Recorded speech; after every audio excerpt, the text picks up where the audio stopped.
싱그럽게 짓는 미소 분주한 스를 매번 읽히지 않는 너의 마음이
Hi.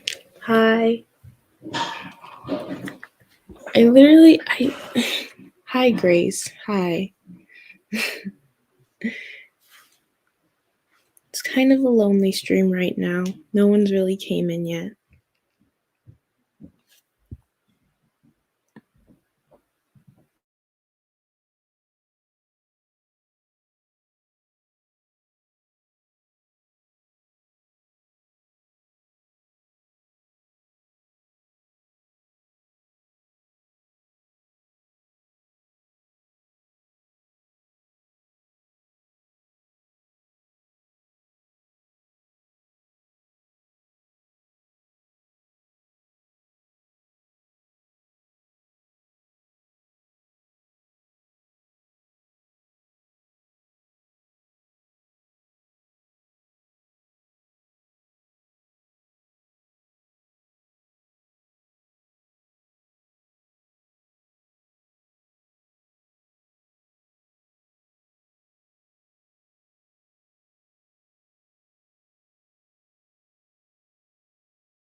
Also, I'll answer your question first before I go.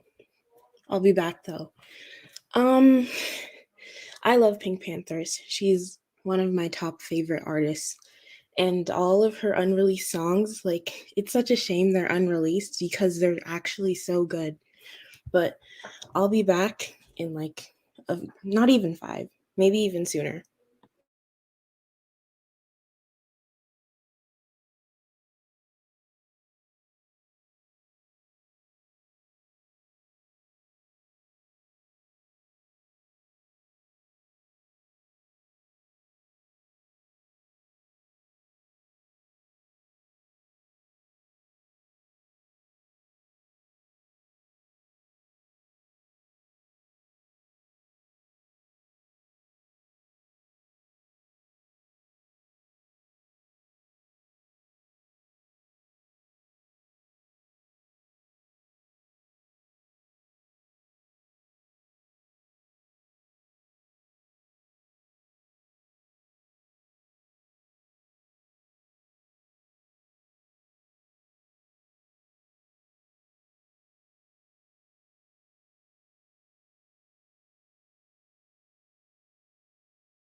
I'm back. I'm back.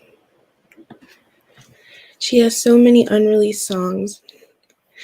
No, because she really does. Literally, her whole entire unreleased um, catalog could be an album of its own. Hopefully, she does that at some point.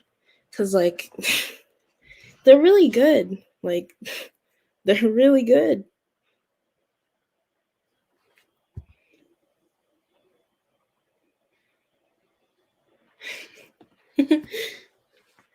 Like, I don't know. There's something about her lyrics.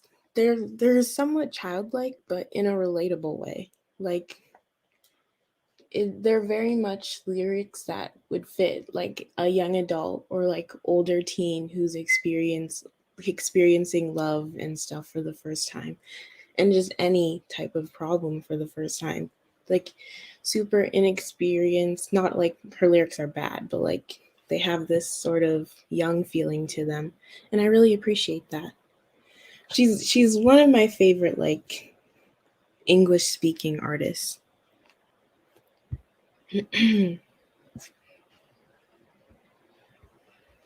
Hi, Jackie. Um, people are coming. Well, 2 people. That is good enough for me. I thought I was gonna like sit on the live alone for a few hours. And then I'd be too embarrassed and I'd have to like delete the video. Hi, how are you?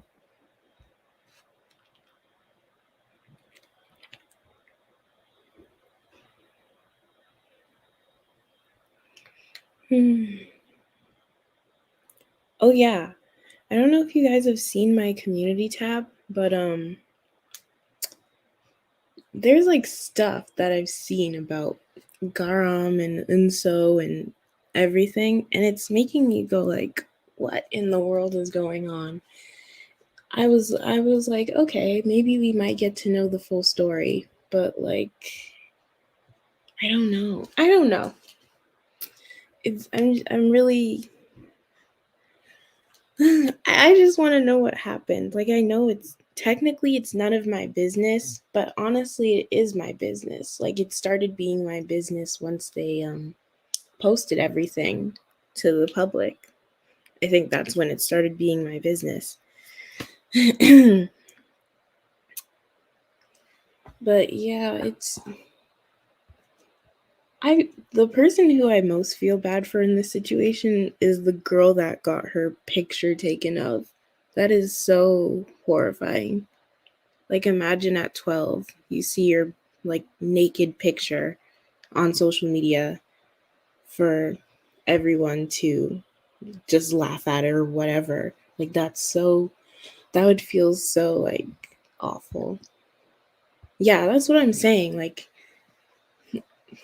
there's some people who are like, why is this even like being talked about anymore? She's out of the company, so it's none of our business anymore. But like, it kind of is our business because right now, mostly everyone just thinks that she's this terrible, horrible person because, it's been aired out to the public. So it's public knowledge now.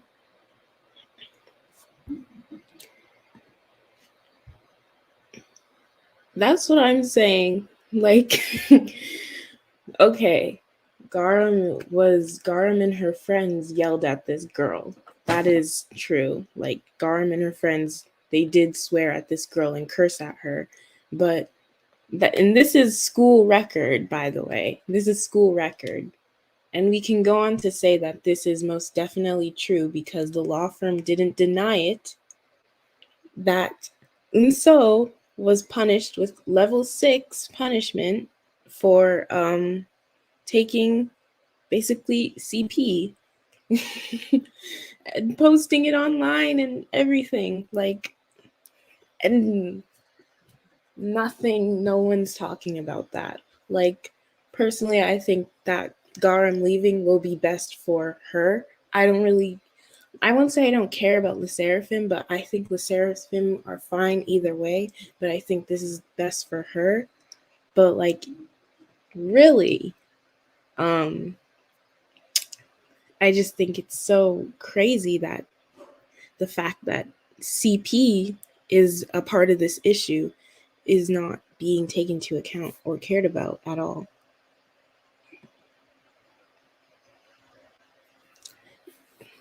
It is so shocking. Like, I don't know. Because I won't lie, when I was 12, we had school dramas and people and stuff like that. But I don't think we ever had like stuff to this degree. It was never to this degree. Or maybe I wasn't in the loop because I honestly was a part of the friend group who never had drama. So I wouldn't know. I would not know. I'm going to change the title for the stream, something that will get clicks because yeah. Um what's a good like title? Hmm.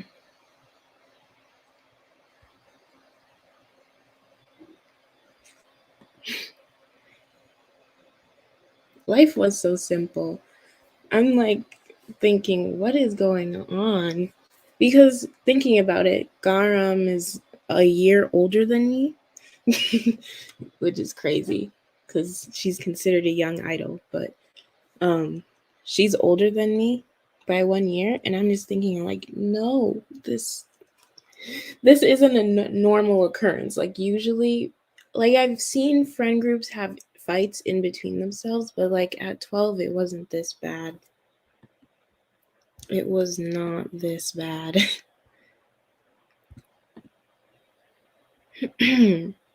Let's see. Okay, I'm gonna change the title to something so clickbaity. I hate clickbait usually, but whatever. Garam is back in Lesserafim.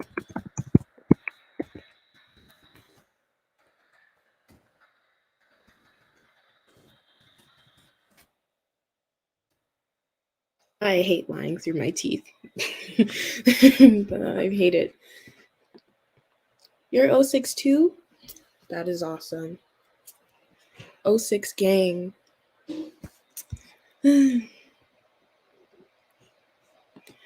Even though I was in drama, just petty teen fights, nobody ever did something bad like this stuff.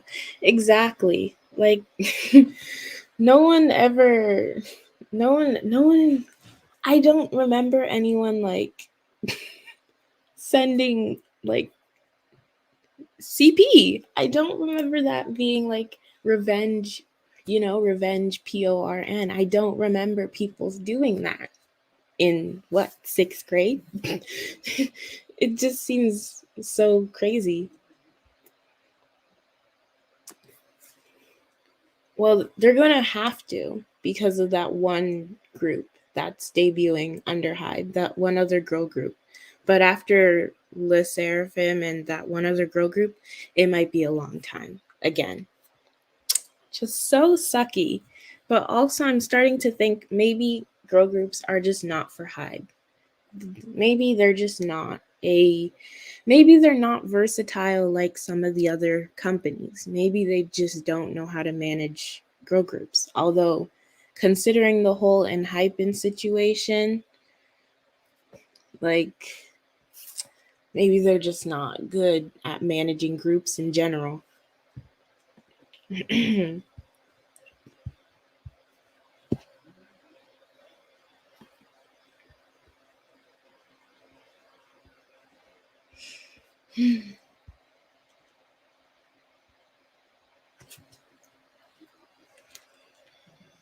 Do you guys know actually about the Enhypen situation, or am I just talking about something that isn't relevant enough? Because I feel like it's relevant enough, but maybe not. It came at such a bad time too. Like this was their first girl group in years after their first one, who had a huge exactly. Glam. You're talking about Glam. Like it's so because oh my gosh. I guess what's different about Glam is that it's not really different.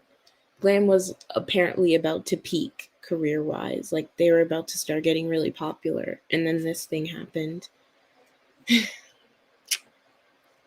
Man, it's so sucky because like I don't know. I with Hybe's budget, a girl group could go really far. Although with the Lesserafim concept, it really didn't feel like the budget was there, but still, with their budget, it felt like they could go far. Yeah, it was the body shaming thing. I won't even lie, there was one clip that was really like, to me. Like, there was one clip that was just, ugh.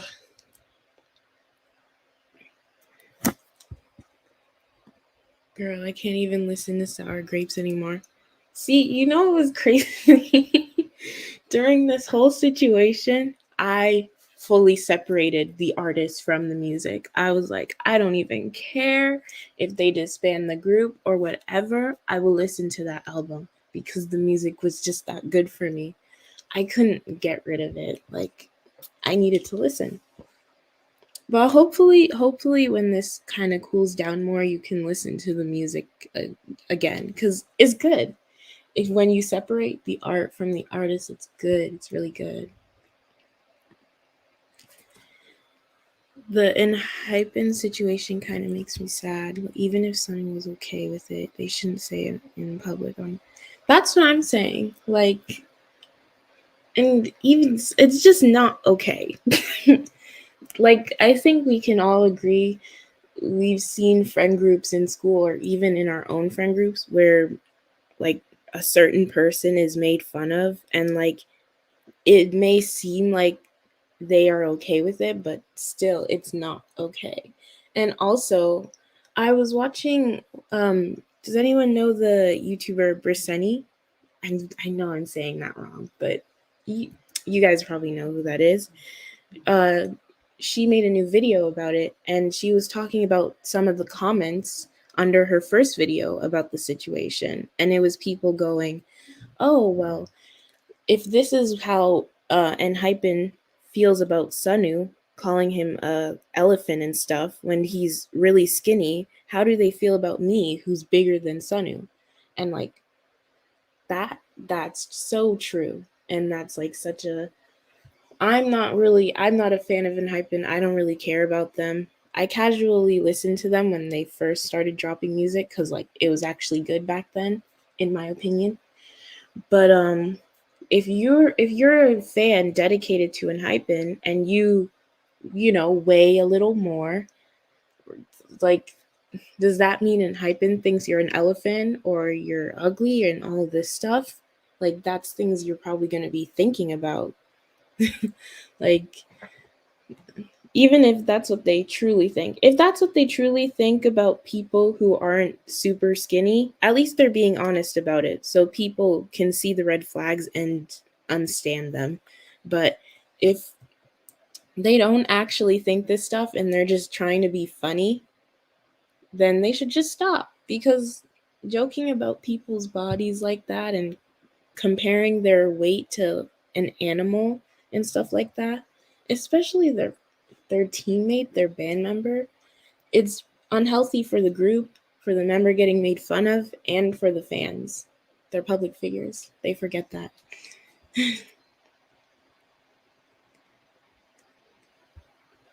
What's more? Um, but they won't kick Leo out of trainee A. You know what's crazy about that? They really won't. Whether or not you believe he should be kicked out or not, what he did was crazy. Those lyrics were crazy. Like people can't even use the excuse, one, that he doesn't know English. He does. Two, they can't use the excuse it was a long time ago. Like we're currently in 2022. Like those are not lyrics that a person with a sound mind should be, you know?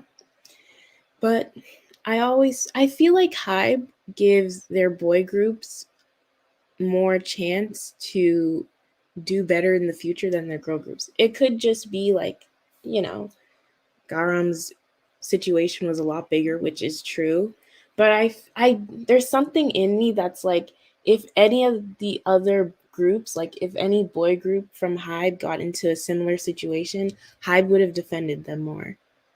Whether it be because they know that their profit comes from boy groups, or it's maybe it's a little bit of misogyny. Who knows? Like, who knows?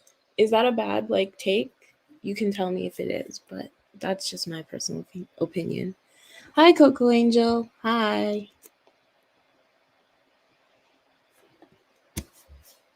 Exactly. What do you mean you wrote them when you were angry?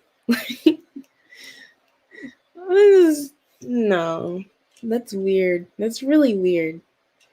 If he's telling the honest truth, if he's telling the honest truth that he wrote them when he was angry, he shouldn't debut, because that means he's not mentally there.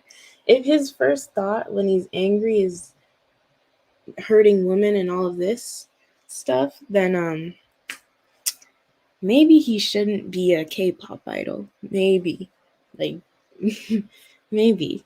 Maybe that's not for him. Maybe he needs that good therapy.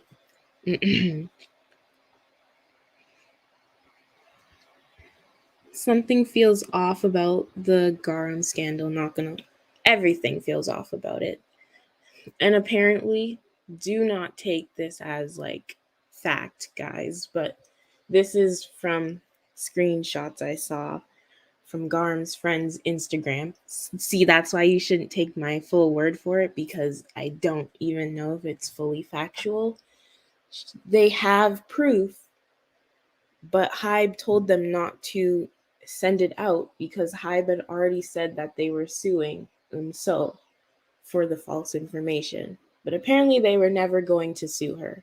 They always had the plan to kick out Garam. Apparently. I'm not saying this is fact. Do not go and like say this is fact and this is why Garam is innocent. Please don't. Please don't. Let's not. No, please don't.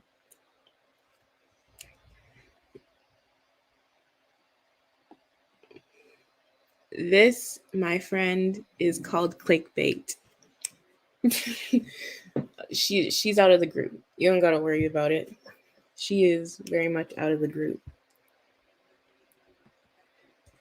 I kind of think she's innocent because of Everglow Up's video, but I'm gonna stay neutral.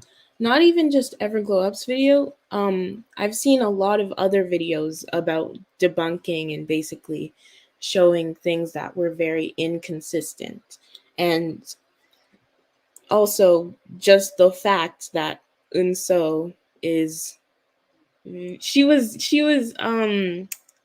punished for level 6 punishment for child PORN of Kim Garam's friend. That is very much true. Like, not even the law firm is trying to deny it or sue Hybe or Garam for lying about that. That's very much true. It's in the school records. So I can't sit here and say that Garam is this beautiful angel that did nothing wrong, but I also can't sit here and say that Garam is this devil bully child who deserves to get hate on. Like, it's such a hard position. It's better to say nothing, but also when you see things come up, like, what do you I don't know. It's just a lot. Everybody accepted her to get kicked out. Letting her stay would have been terrible. Because it's all. Exactly. This is the best option as of now. If it's true that Garam's friends and family gave evidence to Hybe and they did nothing about it while lying that they were going to sue, well, let's just say I will have some words to say about Hybe in a video. But man, that if that is true, that's crazy. If that is true that they were given evidence and that they lied about suing and sue, then wow. Wow. That would be crazy.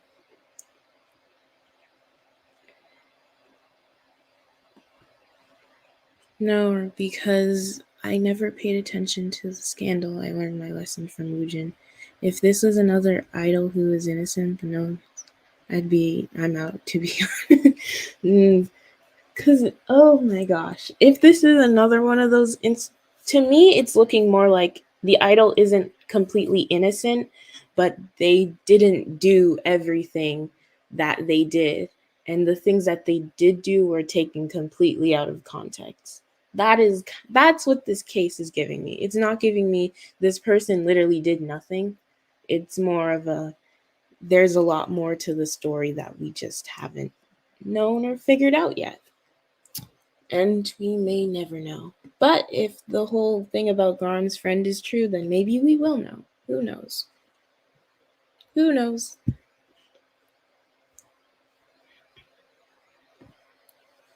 This is what I'm saying. It's too much. It's way too much. I would like just like, I don't know, a timeline video.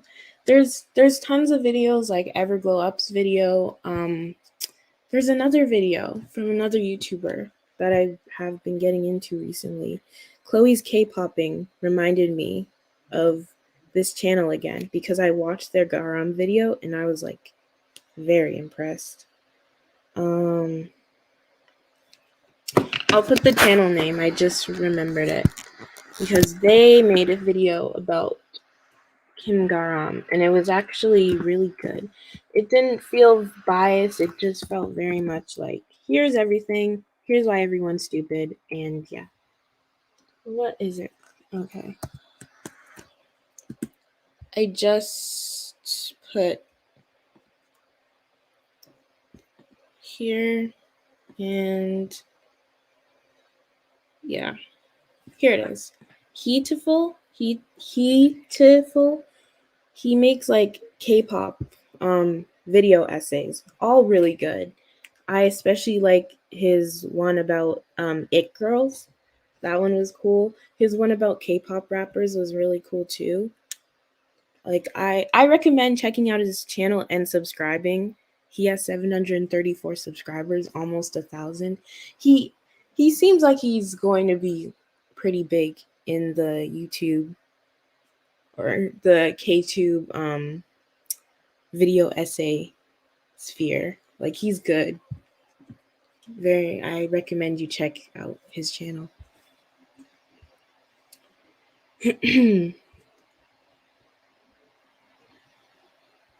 Then SM should have kicked even if I mean hateful.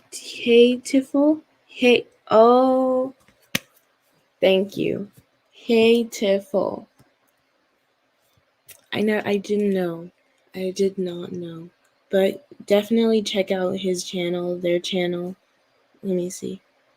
Yeah. Check out his channel. It's really good. He does case studies on different things in K-pop and all just, yeah. Give him more views, give him more subs. He definitely deserves it. The editing too, his editing is beyond phenomenal. Like his editing makes me wonder how he doesn't have 1,000 yet because it's genuinely good. Like very good. I feel like Irene's situation was different though. I don't even really know Irene's situation. All I know about it was the hairstylist and that they made up and everything. And like people still don't really like her. I have no opinion on that. Is it a little weird that she has a bullying scandal at her grown age? Yes. That's here's my opinion on bullying scandals. While bullying's not good at any age, I am a lot more lenient when you do it when you're young. Not because children are mean, but because you're a child, you're just not there yet to understand the implications of your actions. But when you're like 30, 20 something, that's when I'm like, should you really be in a bullying scandal at your grown age? You're not even in high school. But I'm not even going to act like I know much about the situation. I can't speak on Irene.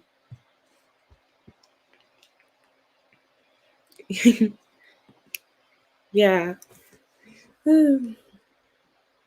He's just a good channel. You guys should really check it out. I've binged every video, every single one.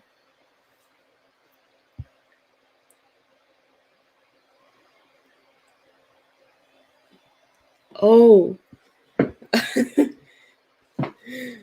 Maybe there should just be a stream where we talk about all the K-pop scandals and just how crazy they have been.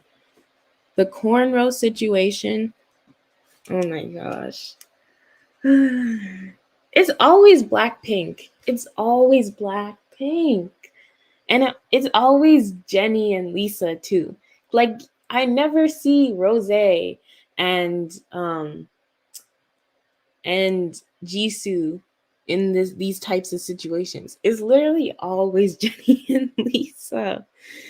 Oh my gosh. But yeah, like, I don't even think, I don't know.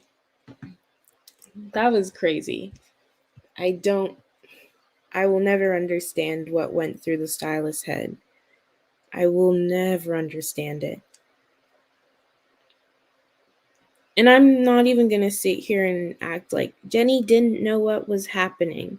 Like at this point, I feel like she knows what cornrows are.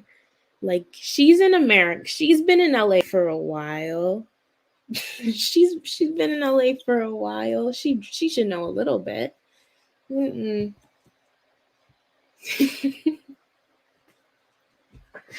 Oh my gosh. Took the black and black paint serious. Really, they did. They did.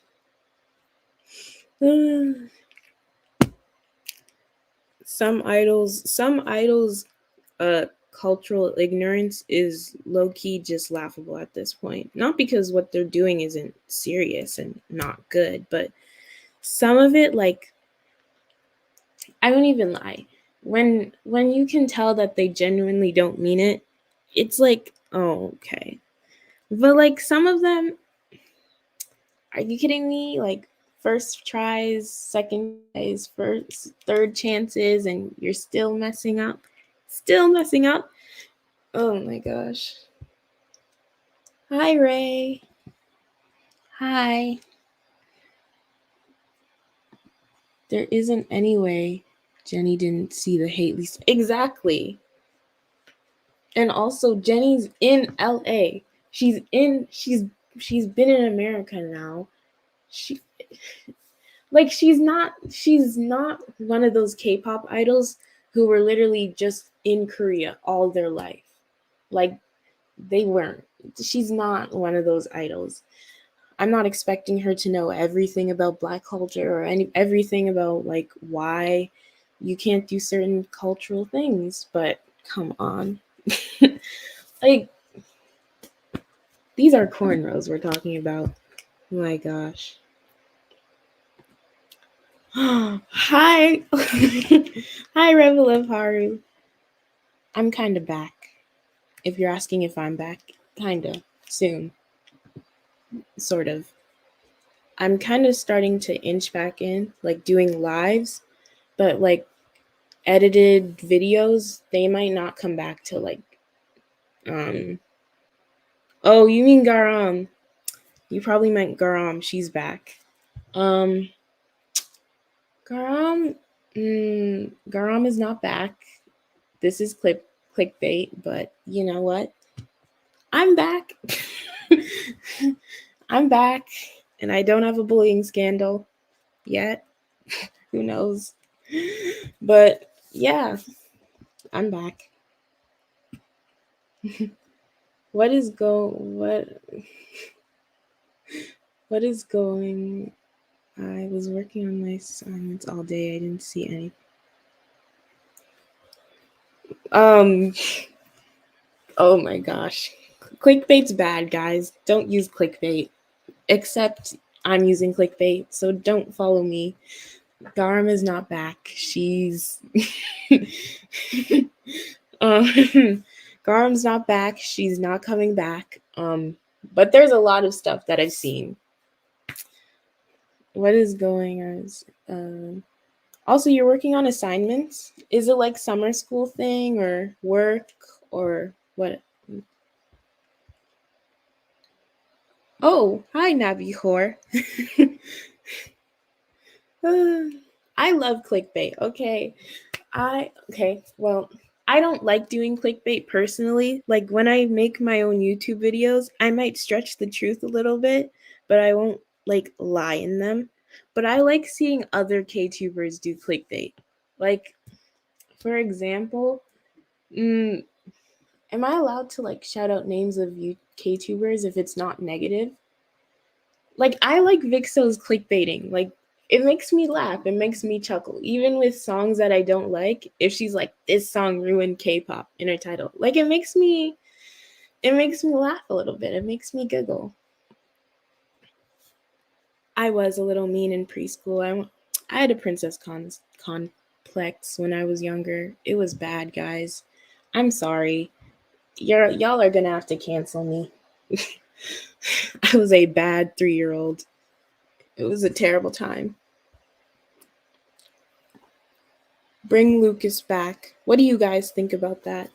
I literally have no opinion on the Lucas situation. I did not follow it at all because I never really cared about NCT and Lucas in the first place. But what are y'all's opinion on that?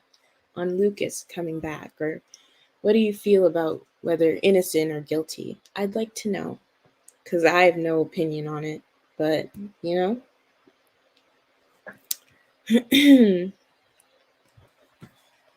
What other idols are back? What other idols are like?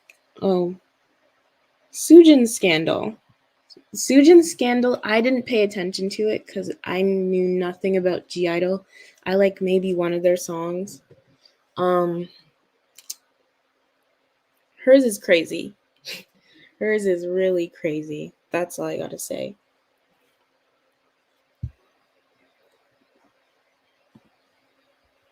Yeah, I have summer boots in E class, not anything at school. I'm in the same situation, Ray. I feel you so hard right now. I'm doing E class 2 for summer school, math, actual torture. Like they should give this to people in jail because it's you have to get through so much in so little time. The worst part is my teacher doesn't give lessons online. So you're literally given like pages, like online pages of stuff, and you just have to read it and like get it. And then the teacher marks it. And you're like, oh, okay. Did I do anything wrong? Teacher doesn't say anything. So stressful. No opinion. But hasn't he been gone forever? Dude's gonna go to the mills. Yeah, honestly, I don't think he's hated enough where he needs to leave the group. But like, I don't really see. I mean, I see Lucas supporters from time to time, but I feel like most netizens aren't talking about him really as much anymore. So even if he didn't come back, it would still hurt his like hardcore fans, but who knows? He'd probably like I don't know. I just don't really see I don't see him getting kicked out, but I don't know. I don't see him coming back anytime soon.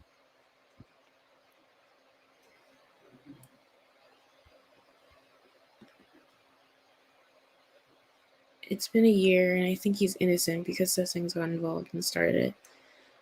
I did hear one thing about the whole situation with Lucas. I heard that the account that accused him of all the stuff that he did is now for sale. Like they're now selling the account. So that kind of makes me side eye the whole situation. Like, because even if it is true, why are you selling the account? If it's true and you just want to get rid of the account, just delete the account. That's kind of iffy.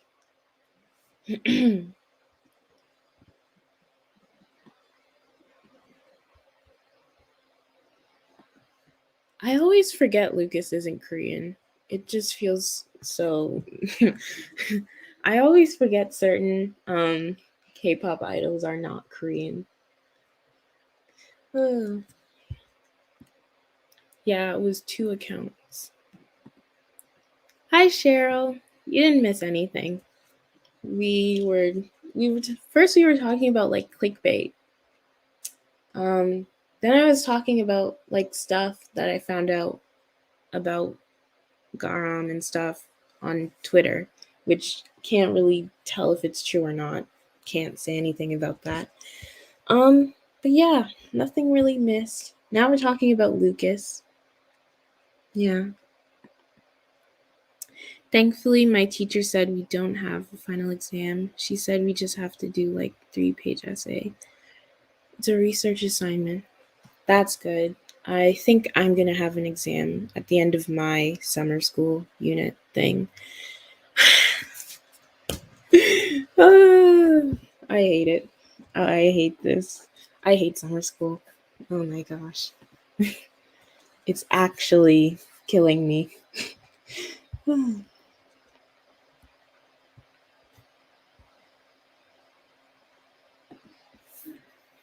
I used to think essays were super duper hard until like my grade 9 teacher, my ninth grade teacher, my freshman year of high school. He was like, essays don't have to be hard, you know. You just have to make an idea and then expand on it. At first, I really didn't understand. I was like, yeah, no duh. That's literally an essay. But like, once I started really thinking about it like that, writing essays became so much easier to me. Because I used to think, okay, here's the point, and now I have to answer the point with another point. But when I just thought about it like expanding, like grow your idea one by one with new sentences and build on it, it became so much easier. I can't talk about school anymore. I literally want to get away from it. Anyway.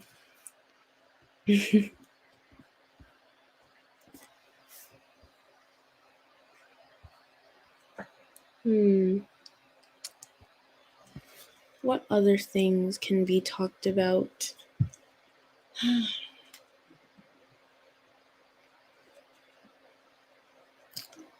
Oh, Hyunjin from Stray Kids. He he was also in a bullying scandal. Um, I I feel like his was handled decently enough. Like it wasn't perfectly handled, but it was handled decently enough. I mean, that has partly to do with how loved he is by his fandom. Let's be very clear. If anyone else in that group, besides maybe like Bang Chan and Felix, were accused of the same things he was accused of, I don't think he'd be like I don't think people would have been so like up in arms to defend him like that. Stays, I mean. No hate to Stays. Love y'all, but you guys very much pick and choose who you're fighting for based on how much you like them. You know? Like, yeah.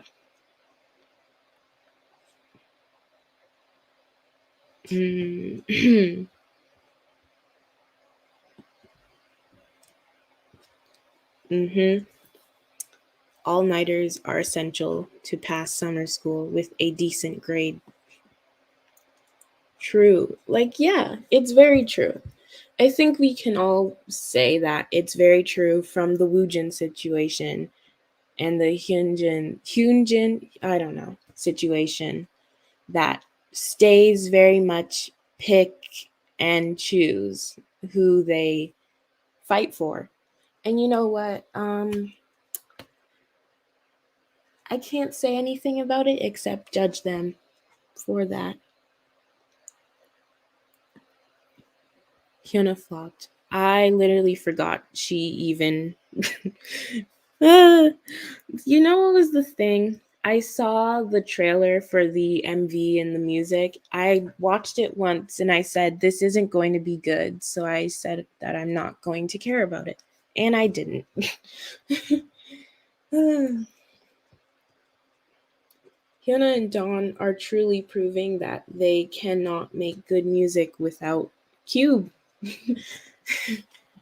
I'm so sorry to them that that's what they're proving. I think I saw some people say that he's too pretty to be a bully. Yeah, I don't know whether to take those seriously. Those have to be trolls. Like, those have to be trolls. There is no way that someone actually thinks that. Too pretty to be a bully. Uh, but apparently he wasn't really a bully, but he was mean. I guess that's a bully. I don't really know how his ended up. All I know is that he was on hiatus for a while and then he came back. Can someone tell me like literally what like, what was the verdict? Was he a bully? Was he not? Was he just mean one time or what? I never really understood the whole situation. But yeah. Pretty privilege really is a thing. I won't even lie. Pretty privilege probably, even though I don't think Garam is 100% guilty, I do think pretty privilege was somewhat of a reason why people defended her to hell and back. Like, I'm just thinking, if she didn't look the way she looked, would people be like so up in arms about it? I know I at first didn't fully believe it all because I didn't have any proof that went to saying she was a bully, but I'm just wondering, were like the people going die hard for her, as in like there's no way she could be a bully at all. Like, I'm wondering, did that have just something to do with pretty privilege? Like, what?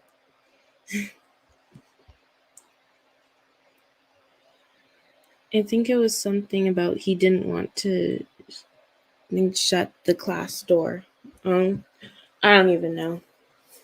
I don't know about him. I think that's the whole thing about the only K-pop like bullying or allegation thing that has ever been cleared up, where the idol's name was perfectly cleared and the company did all they could do, was Woojin. Did it take a while? Yes, but like it's gonna take a while. That's like a thing. But man, like I've yet to see any other K-pop idol who's gone scot-free from like serious allegations. Obviously, idols have had allegations where it wasn't as serious and they've kind of gotten away with it, or like they were shown to be innocent, but I mean, like the really big ones that got super big and the K-Nets were all over it. I've never really seen those ones be fully resolved, other than Woojin. Apparently, there were some arguments, and he was overly passionate with the way he argued. And apparently, this happened so often. That's why I was. That makes sense. Hmm, that makes a lot of. Yeah, there's a lot of stuff that happened. I'm still in school, but like there was a lot of stuff that happened like that when I was in school, and even in high school now. People will get into fights, and it'll happen so often, like verbal fights, and it'll happen so often that it starts to look like, bullying, and it was bad. Yeah.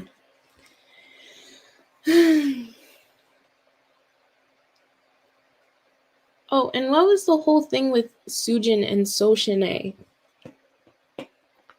It was like Soshine, Soshine never really said Sujin bullied her, but she basically pertained to it, or she somewhat acknowledged that that could be a possibility.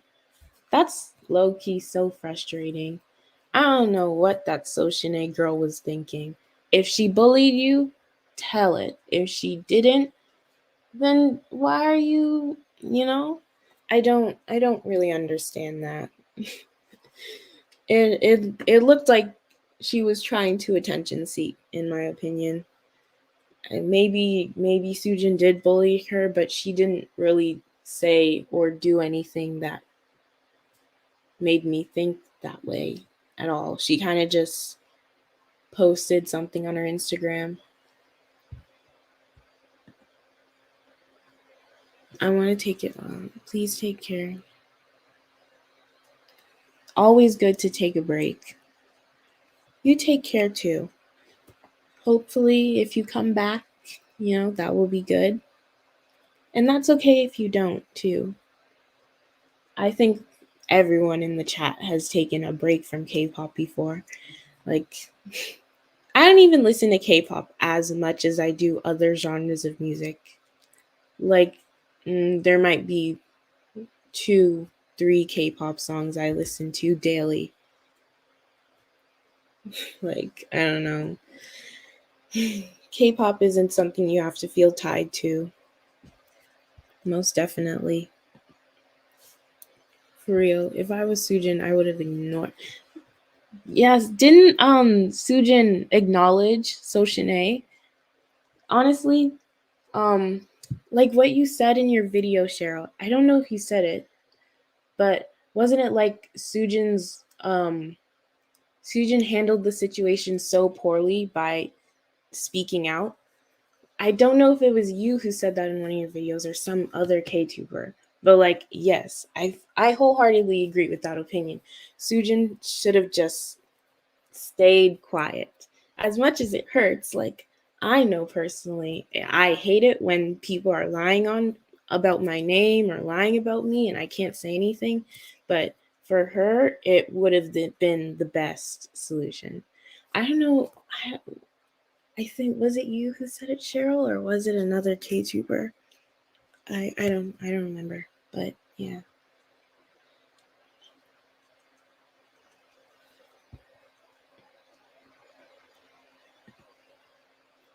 Most definitely. I also think just taking a break from the social media aspect of K-pop, it's really good for your mental health. Like really, really good.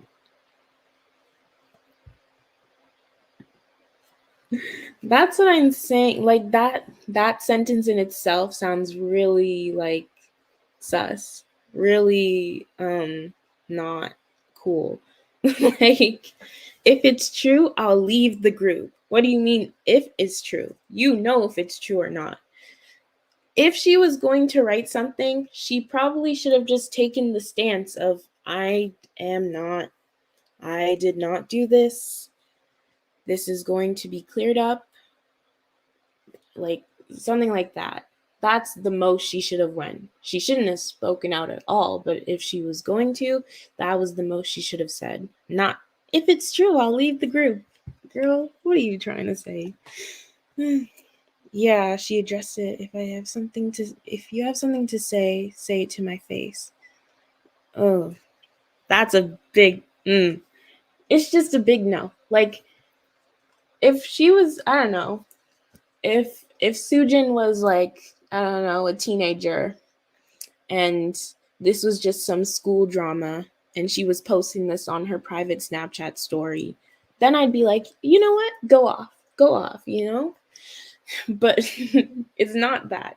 She's literally an idol.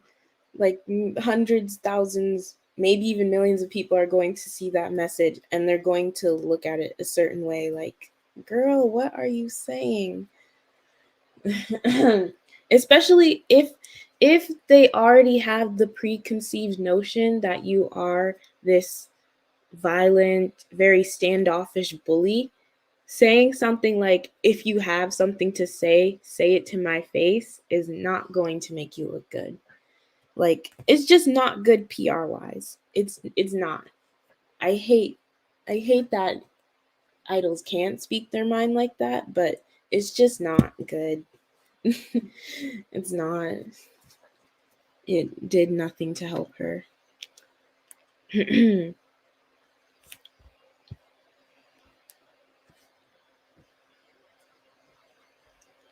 Oh my gosh. I'm having this one memory of when I was in school. So I changed my like alarm for my phone to the part in Aespa Savage where they're like singing and they go, "Novice, we love you." And I changed it to that because I really like the instrumental for that whole entire like song. So I changed my ringtone to that. Um, I was in math class during a test, and my friend is calling me, and oh my, it was so embarrassing because like everyone else's like ringtone was super normal or was the default iPhone ringtone, and mine was just. And I remember going off and the whole, like, not the whole class, but like the people around my general desk area all like looked behind because I'm at the back of the class. They looked behind at me and I was so embarrassed. Oh my gosh.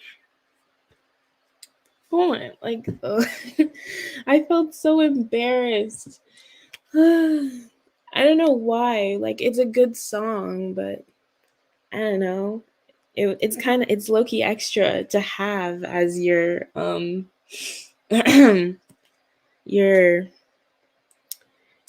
what is it, ringtone. It's extra to have as your ringtone. I literally had to change it. I couldn't go back. I had to change it. Hopefully there will be like an iPhone update or something where you can where you can have like different sets of ringtones for whatever like focus mode you're on. Like if I'm at home, I can have the ringtone for aespa Savage, but like at school I can have like a normal one. I'll be right back. I just need to get my charger.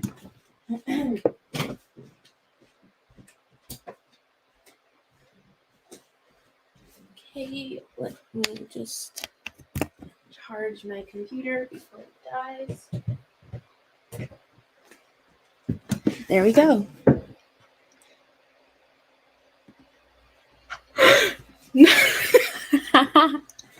You know what's crazy?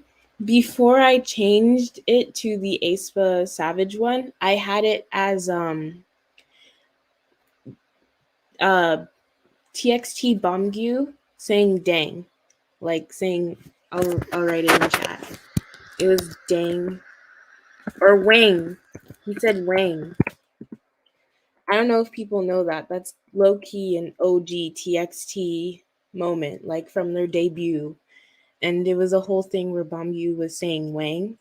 And I had, basically, it was a remix of Bombyu saying Wang to BTS's song Dang. It was so, and I was such a, oh my gosh. No, now my ringtone is just normal. I can't. I can't be bothered to have to explain to people what my ringtone is.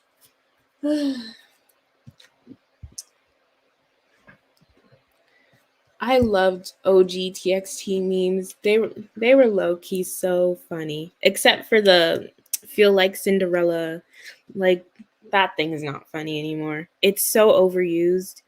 It's giving the same energy as Jimin's jams or whatever. Jimin, you got no jams. Like that's the energy it gives off. Is old. What are some other TX? Oh my gosh. Subin. You guys may not know this. I don't know. You may not know this, even though it's my channel name. Subin is my TXT bias. I find him so hilarious. He's so I'm not gonna sit here and be like, oh my gosh, Subin's such a crackhead. But like he has like these, I don't know, subtle jokes that are just so funny to me. Like he has my humor. I love it. Him and Bumgu have my humor so much. Really, I still I feel bad, especially for baby armies because they see these jokes and they're like, aha, it's so funny, but like, aha, they're from 3, not even more than that years ago. Ugh. No, because really, Subin has like this very much. I don't know what to. He has quiet kid humor. Like he's definitely the kid in class. He's not loud about his humor, but like when he makes jokes, people laugh. I like his humor. I think that's why he's my bias. He's funny, and him and Aaron, when they were MCs, so good. That's why it's so sad to see Won Young and Sung Hoon now because they just don't have the same They don't have that same chemistry that Subin and Aaron had. They just don't, and that's okay. But still, I miss it. Taehyun, his humor, it took me a while to like really grasp at what it was, because he gave me like the stoic guy who never talks and stuff, but definitely he has his funny moments. He is also one of those people who is very quiet, but when he makes jokes, it's like they land so well.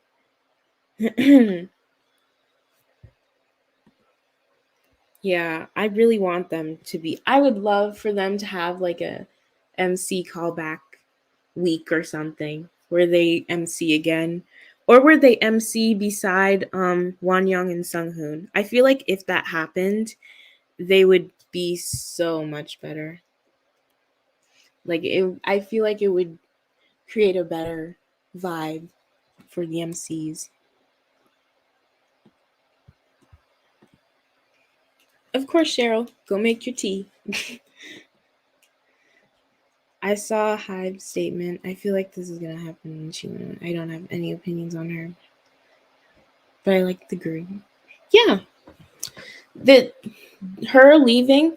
As much as I hate to like say it, it was inevitable. Like as soon as Hybe saw, I think I literally said this yesterday. As soon as Hybe saw that their pockets were, getting emptied, uh they had to leave. Hi Orangeverse, hi. Cheryl is here. She's going to make some tea, but she will be back. At first, I was a little surprised because I was like, damn, you're defending her to hell and back, and now you're just dropping her. But like, I soon had to think about it, and I was like, well, that makes the most sense because even if they're defending her, they know that they won't be able to fix her reputation. Like, there's always going to be people who hate her. Literally, people already hated her before, like, any of this got really big. Like, do y'all not remember that one clip of her introducing herself and the whole crowd was silent? And then when the other members introduced themselves, there was cheering and stuff. And then there was another fan cam of her on the music show where she looked like she was about to bawl out in tears. So it's just it's too much emotionally for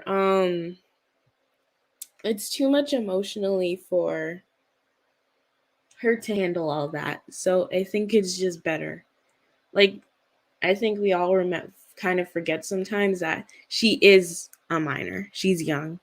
So like I don't think she's fully going to know how to handle all of that hate coming her way. Whether or not she's a bully or not, she's still human. And I'm pretty sure most humans don't know how to handle all that hate weighing on them. So, yeah. Yes, it is exactly if she's guilty. If she isn't, then at least her image. Exactly. Also, if you guys haven't seen my not recent community tab, um, apparently, apparently, this is a big apparently. Uh, um, Garam's friends are now going to start showing evidence that they were going to show on May the 22nd, but Hybe told them not to and told them that they were going to take care of it, but they never did. So we might get more evidence supporting Garam than we think. We might. Who knows? Either way, she's not coming back to the group, and I I wouldn't say that's better for her in like the grand scheme of things, but as of right now, it's the best option for her. I wonder what Garam was really. I don't know. Mm, if I'm thinking about it, I have a feeling that Garam, low key, towards the end of her like leaving, she kind of wanted to leave.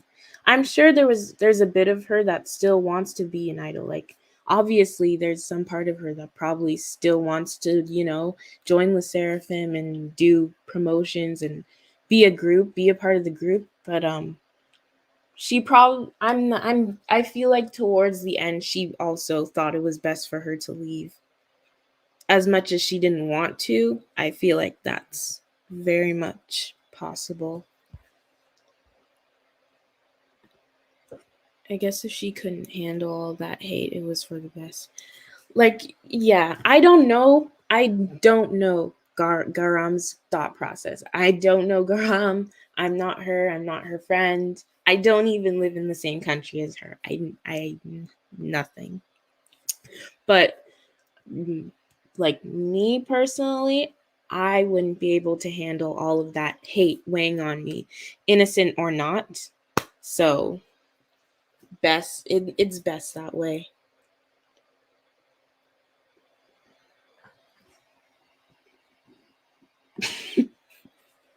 This comment has so many emotions.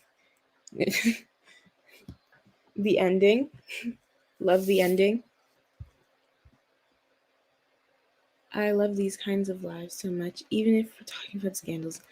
I like scandal lives, like where we just talk about these scandals. I wish I was more mentally like better to really go in depth about why they go wrong and stuff. But like I don't think you need to really go in depth for that stuff. Like most of the time these idols, they will get into these scandals and there's two options. There's two outcomes. Like they either get out scot-free and like they have a little bandwagon of haters but they continue promoting and stuff, or they get kicked and you never really know what truly happened. It's sad but true. You never really know what happens. You just find out the idol's in the group or not. Stacy did have a comeback. They did. I think it was pretty cute. Not their best, but in my opinion, not their worst. Cheryl is back. Cheryl is back. She trained a lot and worked hard, but I felt like they should have thought twice about being. I like that's what I'm. Did they not background check at all? Because this stuff doesn't feel. I don't like this stuff. Doesn't seem like it was hidden. I cannot I cannot fathom that they wouldn't have background checked everything. I can't. Which makes me think that maybe this was just maybe they knew they were always going to get her out of the group. Like I don't like going into that because that's very much conspiracy theory like, and I don't like doing that. But seriously, I don't know. Something it just how do you not background check? How? It seems so that's what I'm saying. Like permanent records, things like that. Like I don't is the Hive team like when it comes to girl groups, do they not check these things? Because I don't feel like they have these problems with boy groups at least. Like does Hive just get flimsy with girl groups because they want their girl groups to fail so people can stop coming at them for not having girl groups? Like what's not working with Hive and girl groups? Like what is it? I'm stuttering because I'm at lost. I don't know. Like what is it? Oh my gosh.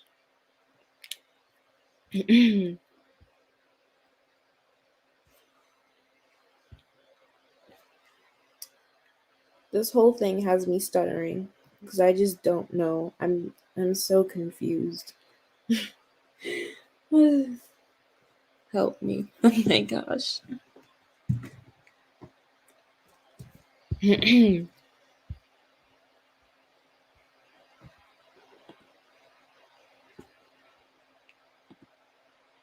Who is that on your profile? That is Yoonjin from Lesserafim.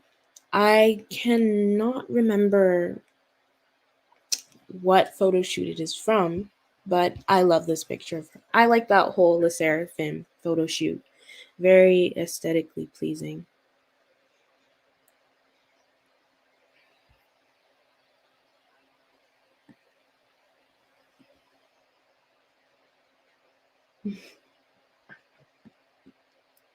Like, there's theories about Hype's curse.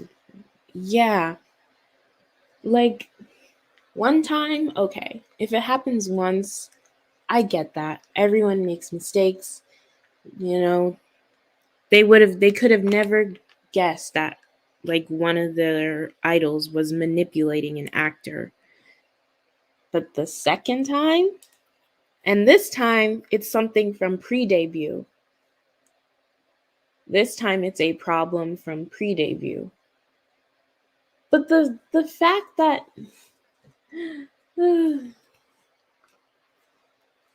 the fact that it's something from pre-debut makes me think that like so they just didn't look at it.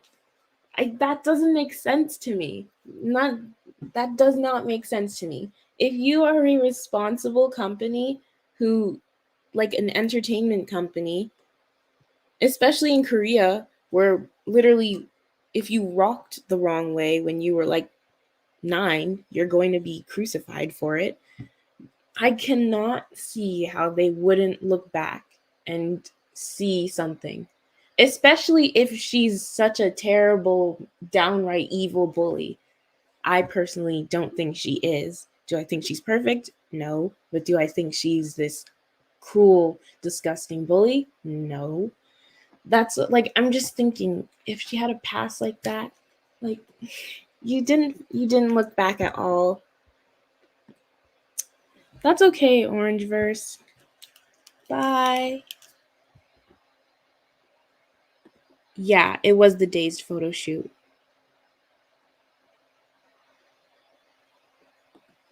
It seems they just went with her mother's word. Like, yeah. What's your daughter like? Oh, my daughter's great. She's never been in any problems. Blah blah blah blah blah. But you know what? You can't really do that. You can't trust a background check through family members because family members will never say anything like negative about you. That's why in jobs, like for job interviews, they ask you to get references from people who you're like who's you've kind of worked with in a professional setting or stuff like that. Like teachers and assistants and stuff like that. They never ask you to get reference from family because family will just never talk about you in a certain way.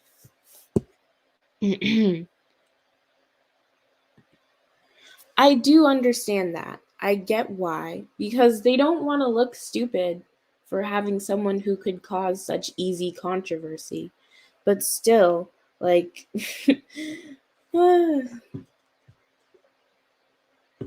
if you're going to kick her out, please let us know what what's been happening behind closed doors so far.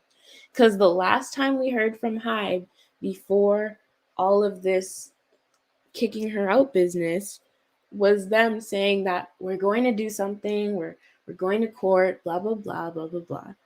I don't think we've heard anything from Unso's side of the whole thing, and now Hybe's just gonna leave us in the dark because every K-pop company thinks that throwing something to the curb will like just make people forget it, but that's not the case. Hybe, you're telling us all this stuff about Garam, and then you're just kicking her out.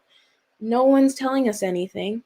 Like at some point, it's gonna be like Garam's friends or something, or Unso's family, something like that, who are going to tell us what happened. Because the people, the big people who are supposed to be handling it, the law firm and Hybe, Hybe's just kind of getting rid of their problem, thinking that's how they fix it. Like, so annoying. I will, Juncore. I will. I will always assume that they knew, but overestimated their ability to defend her and protect her, since they said, and so took a picture of her friend. Let me read that again. I literally blanked out. They knew. Yeah, I agree with that, Cheryl. I just I think they had a plan, but they didn't fully know where to go with that plan. So at the end they just kind of found a way out through kicking her out. And you know what? Because K-pop fans are so simple-minded, they're literally praising Hybe, like, "Woo, Hybe, you did amazing. You did everything perfect." And like, okay, maybe kicking her out's the best decision for now, but like they didn't do it perfectly. Like, in fact, right now we should be kind of talking about how Hybe literally gave us information and then did nothing with it. Your name is Liz. I will remember that. If I don't, I'm sorry. I have so much on my mind. But not gonna lie, Garam would have been a global it girl if it wasn't for the scandal. And also, let I I low key feel like she would have too. I don't mm, I don't think she'd be Wonyoung levels, but she would have been like actually she might. She might. She might. Maybe not the same, because Wonyoung did get more of a head start, because like people were already loving her from like 2019, 2018. Like, but thinking about it, Garam not only fit the beauty standards, but like people before the news came out about her being a bully, you could see all throughout the Korean netizens and international fans, they loved her. Like, they loved her. They thought she was like so beautiful and everything. I saw people being like, "Oh yes, she's going to be my bias." So she probably would have been an it girl, which is probably why Hybe put her in the center for Fearless, because they knew she would have been an it girl, which is like, it's so unfortunate. Again, whether she's innocent or not, it's so unfortunate, because man, she definitely had potential to like be like one of those it girls in K-pop. Like, she definitely had that going for her.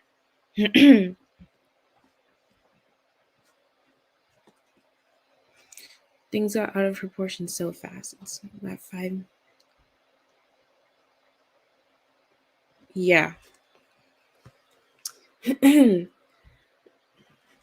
think that's like such a big problem with K-pop. The hardest thing about like K-pop isn't believing a rumor. The hardest thing is believing like people who are trying to defend the rumor. Not because they're wrong, but because for a lot of K-pop fans, their whole thought process is, once I've heard something and there's like one picture, whether edited or not, that could say it's true, there's nothing that can tell me otherwise. That's why even now, like a lot of unso, like, yes, there are images, but they aren't exactly pertaining to the fact that Kim Garam is this vicious bully. But Unso was the first person to speak. And because she's the first person to speak, she has the high ground. If it was the other way around, which it would have never been, because if Unso never spoke in the first place, Hybe and Garam would never have to speak. But because Inso spoke first, people believe her more because it's not like she really, to them, to the people who think that way, that everything she says is the truth, it's not like they're thinking, oh, well, she's just doing this to get attention, because she just said it out of nowhere. People don't think she did it for like some other alternative reason. But Garam and Hyde, they spoke after. So they're already in this thought process. Oh, well, she's guilty. So nothing that they can say will make it true. Like, so hard. I think that is also the reason people took this case so personally, because they loved her so much. Scandal made them feel. Yeah. I also think that's why people were so angry at her too. Because, like, when an idol gets love, like, right off the gate, literally just from concept photos and such, I feel like they get hate for that too. Because people will be like, well, why is she getting so much love? Like, I feel like it becomes a jealousy thing. And when people are jealous of an idol, if they find out one thing negative about them, they will be loud and proud about it. There we go.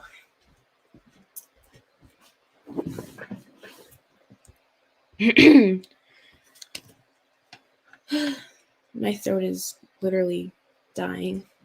I ate something that I was allergic to today. Don't do that. That's not smart. Don't eat something you're allergic to. It's not good.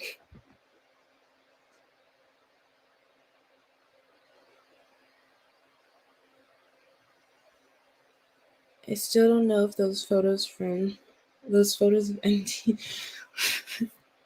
I always laugh at photos of idols smoking. There's just something so funny to me of 1 second an idol's on TV doing eggyo, the next second they're smoking up a joint.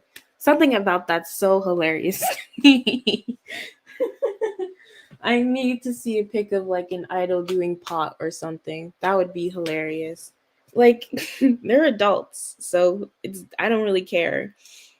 Technically, smoking and stuff like that isn't good for their lungs, but I don't care. Like, if their lungs get damaged, that is on them. I don't care. But there's something so funny to me about seeing an idol, like, get high or something or whatever, get caught doing something like, not bad, but like smoking or something. And then the next day they're on Inkigayo doing like Eggio. Man, the life of an idol. Many ups and downs. True, I've said this before. When you defend yourself from an allegation, you just look too defensive and people will never support you. That's why in some, not all cases like Sujin, silence is best. Yeah. Sometimes you just have to sometimes you literally just have to stay quiet. Even when idols made statements like Woojin, for example, in my opinion, you can think otherwise, but in my opinion, Woojin's statement, his first one, did not come off at all as standoffish. But you see how a lot of people took it that way because they already had this opinion of him. It's like, you can't win when idols cannot win in these situations. I think it stems from I always feel like K-pop fans are going to have some level of envy. They're going to feel some level of envy to almost every idol. And I don't mean to say it's like cuz idols are better than us, but like to a lot of K-pop fans, idols live their dream life. They're conventionally attractive. They get to sing and dance and wear pretty clothes and have sponsorships. And I feel like a lot of people are very jealous of that. So when they see an idol and they did something that is not grand or not good, or even if they didn't and it's just a rumor, they're going to jump at that because just the feeling of an idol not being perfect it somehow feeds their ego. Like, oh, you may have a perfect life on the outside, but you're actually a terrible person. And now I'm going to beat you up for it. That's kind of how I feel like they get.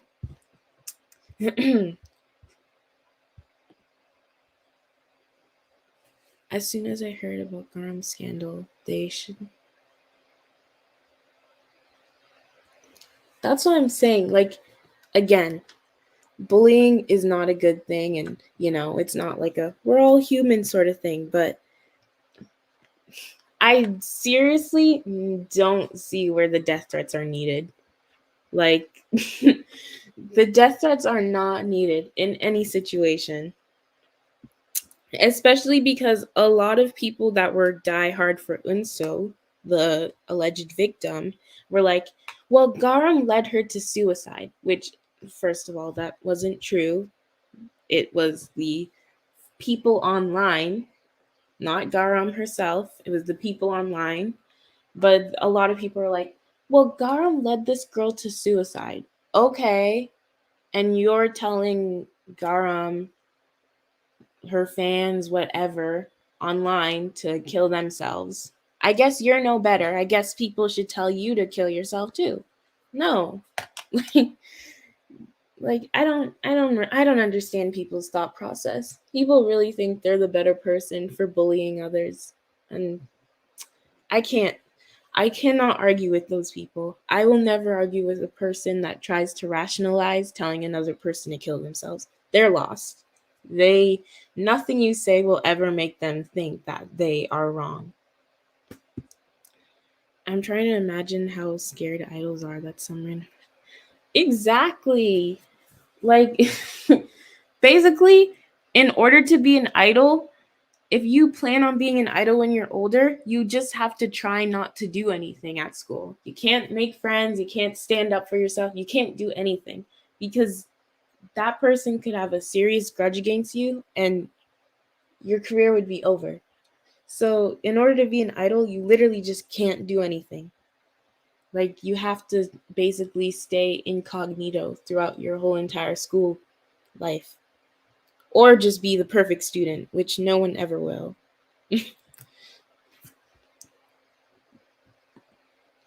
Really, it's scary.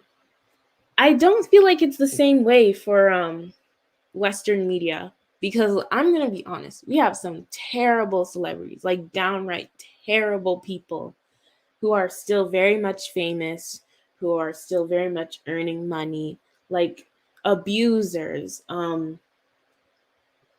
the R word. I don't want to say what it is, but yeah, if you know, you know. Sexual assaulters. Like we have some downright devious people in the West who are still making money, still have a fan base, never been to jail. Like it's not the same here. And you know what, that needs a lot of fixing, but Korea's not better either. Like you can be crucified for doing so many, what was it? Like Ning Ning was crucified for supporting what was it? The Chinese team during the Olympics or something like that. Like it's not bad. If being a celebrity isn't good anywhere, you'll be crucified for anything or you'll get away with anything. It's stupid. So stupid.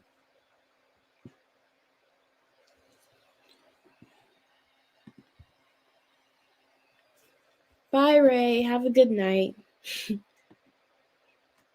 K-pop fans again. This is why I'll always say Western artists will be superior because companies impact and influence on their every new. Companies should set boundaries. That too.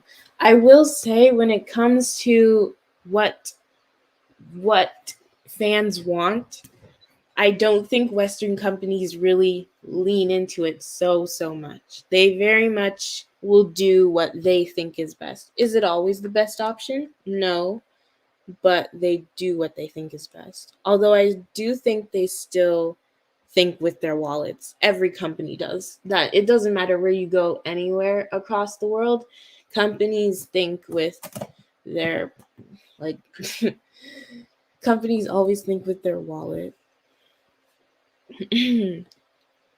You know what's funny? If you choose to keep quiet, you say nothing to avoid. They would say you are aloof and fake and bully you. Yeah. Like you never win. You either say too much or you don't say anything and you're not saying enough. And then we'll be like, ugh, it's crazy too because oh my gosh. I've seen like accounts because I got Twitter again. I'm not on the K-pop side of Twitter. I'm on a totally different side of Twitter. But I did search up Garam because it was trending. Um, some of these same accounts that we're talking about how she's most definitely guilty. And this was during the beginning where we had nothing to go by. Like I saw some of their names and tags, and I'm like, I remember you from the Woojin situation, saying that next time I'll be neutral. I can't stand this. I cannot. I'm so done with K-pop fans. I'm so done with them. Like they oh my gosh. They annoy me so much. Can y'all never be consistent with anything? What is this? Oh my gosh. You know what's the evil trinity of K-pop? TikTok, Twitter, and Reddit. No one mentions Reddit. No one mentions Reddit. Reddit is K-pop. Reddit literally is just a bunch of smart people, or sorry, a bunch of dumb people thinking they're smart. So they write these essays about why this, and this is bad, but like, oh my gosh. I can't stand K-pop Reddit. I was consumed in that for like early 2020. Oh my gosh. It's just bad. It's bad there. It's so bad. People make think pieces not only on K-tubers, but on idols themselves. Like literally there will be K-pop rants about idols unprovoked. Like it'll be some of these idols that don't do anything. I remember one time seeing a K-pop rant or a K-pop unpopular opinion thing, and it was like, I think Wonyoung deserves some of the hate that she gets. It was something along those lines, and they wrote like a whole essay as to why Wonyoung deserves the hate she gets. Like it's her fault that the company favors her more. Like, are you kidding me? Are you kidding me? K-pop Facebook literally is just a bunch of K-pop Facebook, I'm sorry. It's just a bunch of bitter second generation stans. Like I I see some third and fourth gen stans, but like mostly it's bitter second gen stans. I'm sorry. Like I'm sorry. I wrote Everglow on Twitter search bar and the results kept saying Everglow. I don't know what they're saying about. I've seen like two. I've seen one Twitter like tweet about you once, Cheryl, and I was like, man, they really just love to take you out of context. They love to take you out of context, Cheryl, all the time. They're always making you sound like you say the most heinous things when you really don't. Like, oh my gosh.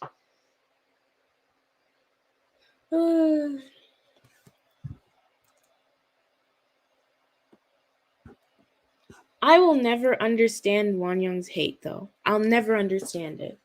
She recently got hate for eating a strawberry a certain way. Like, let her live. Let the girl live. Just say you're jealous of her. It's okay.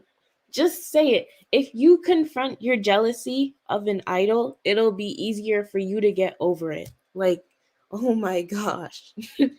People are so mad about this 17-year-old, whatever, 18-year-old girl living her best life. She's got the looks, she's got the talent, she's got the brand deals and the money, and people don't like it because they're at home sitting in their bed not knowing what to do with their life. Like, I'm sorry. I'm sorry that you aren't doing anything with your life, but please do not put that on a 17-year-old girl who's just doing her best. It's the Garam case. That's why the results showed my channel. All my friends texted me and told me to stay. Oh, yeah, most definitely. Even now, people are being so unfair to you, Cheryl, and they're trying to get at you just because Garam was kicked out. Like, I just think it's so, I think it's so petty and just dumb. Personally, I don't even think your video was really like a Garam is innocent sort of thing. I think it was just telling the inconsistencies in one story, which is perfectly fine. But people are trying to take her leaving as a chance to go, see, you were wrong. And I think that's really stupid. I think that's really, really stupid. Really, really stupid. I seriously can't stand K-pop fans now that I think about it. I'm like, what? Some of them are so dumb. I'm sorry. They're so dumb. Oh my gosh. And there are certain K-tubers, I won't get into names obviously, but there are certain K-tubers who very much troll and they say dumb stuff. So the dumb side of K-pop fans can go onto their page and go like, "Yes, this is what I've been saying. Like you're like this is what I've been saying and blah blah blah." And all the time they're just spreading hate and being mean. And like the stupid K-pop stands will literally eat it up. Eat it up. And the thing is, you'll see these K-tubers and you know that they're lying through their teeth. They don't even fully believe in their opinions, but they lie through their teeth in order for their fans to come back to them. It's like hyper negativity. Hyper negativity. Oh my gosh. K-tube loves it. K-Twitter loves it. K-Reddit loves it. Literally all K-pop fans love it. It's such an ingrained thing in our community. Oh my gosh. The title is most definitely a joke. It is clickbait. She's not coming back. Sorry, guys. I went into a rant because, oh my gosh, I can't stand it. I can't stand this fandom. Oh my gosh.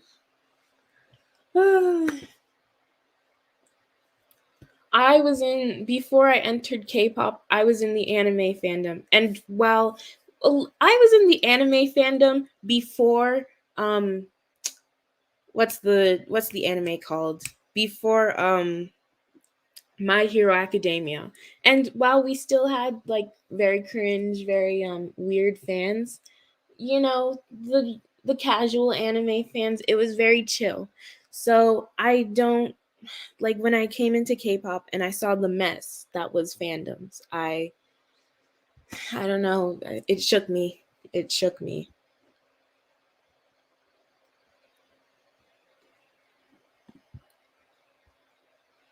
I don't even have I just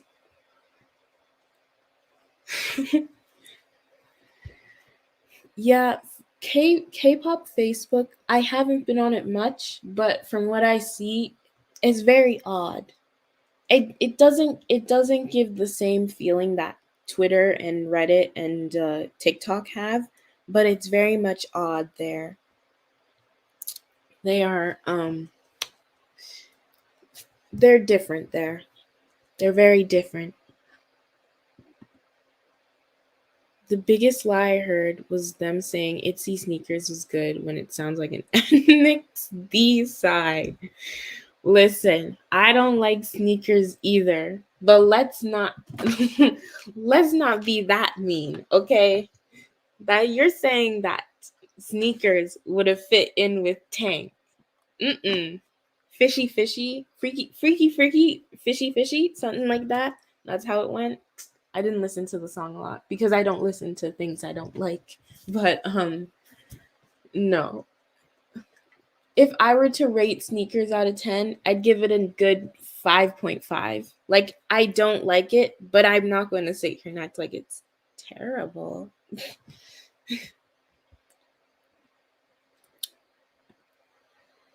Oh my gosh. I've never even had a friend who's in the Vocaloid fandom. What is that like? Oh, you know what other fandom truly kills me? And it's sad because I play the game and I'd love to fully engulf myself in the fandom, but I won't. Genshin fans scare me. Genshin fans are actually, oh my god. Ugh. Twitter Genshin fans are crazy too. Like, if y'all don't know them, you, Genshin fans are not. Mm-mm. No. They're a big red flag. If if they own a Genshin fan account on any site, that's a red flag. I'm sorry, especially Twitter and TikTok. Red flag.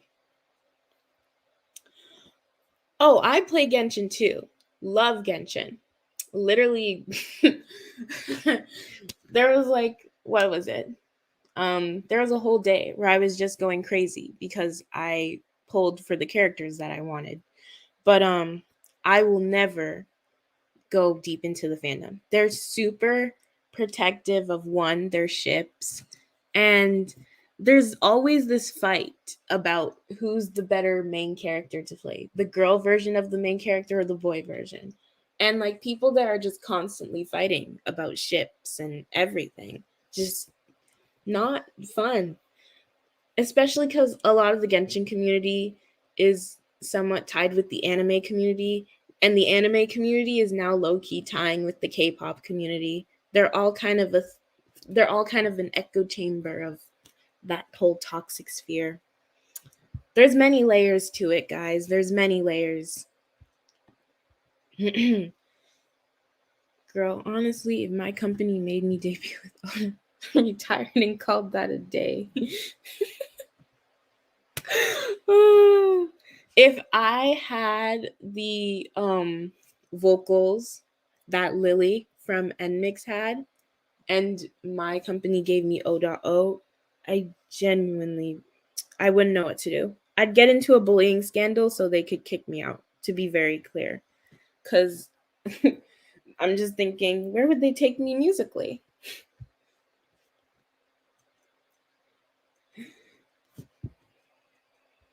You don't want to know, trust me. At least the art is good. Lily slayed. Lily does slay. I actually love Lily's vocals. I love her vocals. It's so sad that they were wasted on such terrible songs. Like, do you ever see like certain idols and they're so talented, but you see them being wasted in their group? Oh my gosh. All the time. Oh my gosh.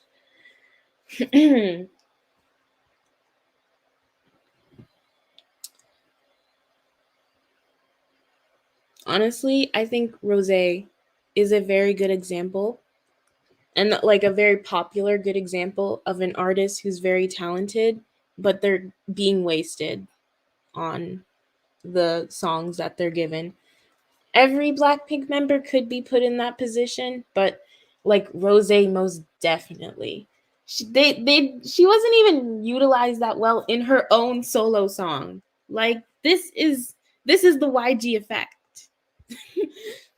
This is the YG effect.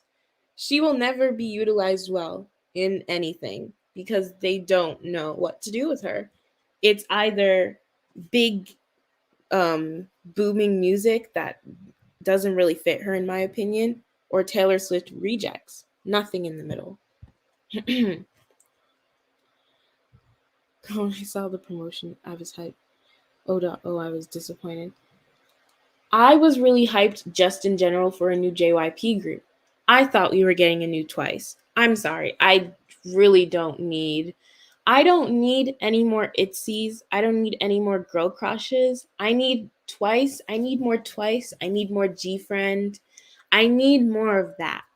And obviously there are groups like that are new and not known very well that are coming out with those concepts. But I want it from the big companies, because with the little companies that aren't very known, I have to go digging for it. And I don't have that time.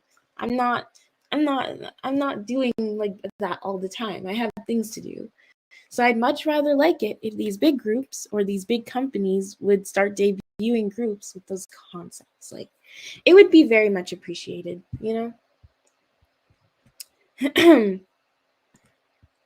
I would enjoy YG artists more if they all went to another. Yeah, that's very much, that's how it is. Like, they do so much better when they are in another company. I they do so much better, especially Akmu. They do so much better. If they were in another company, I need them to leave YG for their own safety musically. She really revealed her vocal and Bet You Wanna. That's the only song I heard. She has so much potential. And she's musical. Like, that's something that's been shown not just in clips, but like in the Blackpink documentary. And they still give her dog water for music. It's ugh, it's a shame. Icon, most definitely. Every single Treasure too. Treasure could be, if Treasure was in a different company, I bet you they could have been like the next 17. Like, they could have, but they're in YG and it's holding them back. I'm so sorry, Treasure, but you're going to be held back because you are in that awful company.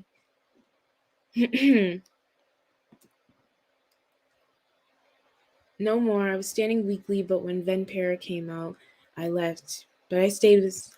I have hope that Stacy will keep their like girl crush, not girl crush, teen girl crush sort of thing, with, you know, that sort of vibe. They give me like writing in my diary vibes. Like, ugh,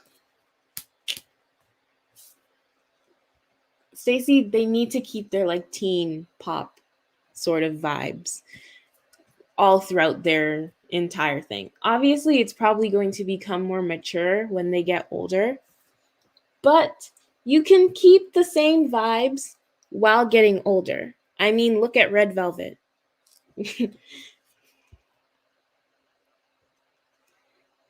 It's okay. I literally have grammatical errors when I speak. It's totally okay. Was supposed to have a whole album was.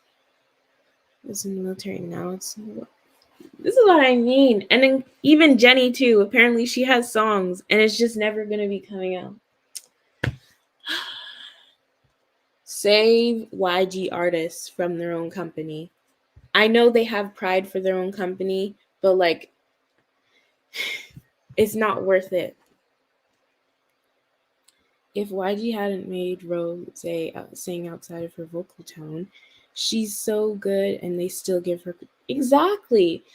Like, I think that YG just grabs talented people and just puts them in places where they just shouldn't be. Like, Blackpink could have been such a good group if put in a different company. Would they have been as famous? Probably not, because like, I'm going to be honest, like, a lot of their hype came from JYP. Obviously, that's not what they stand on now, but that's where a lot of their hype came from, that they were going to be the next group after 2NE1. Oh wow, it's been a long time since I thought about them. Anyway, would they have been as famous if they debuted with another company? No, not if it was not a big three company. But I think they would have been better managed, so they would have still been one of those third gen groups that people think about. Like, oh my gosh. Do you mean if Treasure was in SM? Because if Treasure was in, I don't feel like Treasure would definitely be like an NCT type of vibe, in my opinion. So I don't really want to put them in there. I don't know why. I really feel like Treasure could suit like a clean, nice type of Treasure with Astro's concept. Or do you know Astro's comeback All Night from like 2019? Imagine Treasure with that concept. I know we've only really been seeing Treasure with like hard hitting concepts, but I really feel like they could make that work so well. Like, oh my gosh, Treasure is such a missed opportunity.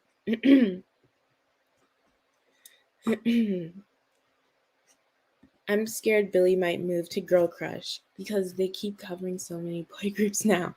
That's what happened with Everglow and Luna as soon as they. It is a sign. Wait, no, because honestly, the worst thing a girl group can do is go Girl Crush. Like, they may get more sales, but at what cost? The music. At what cost? YG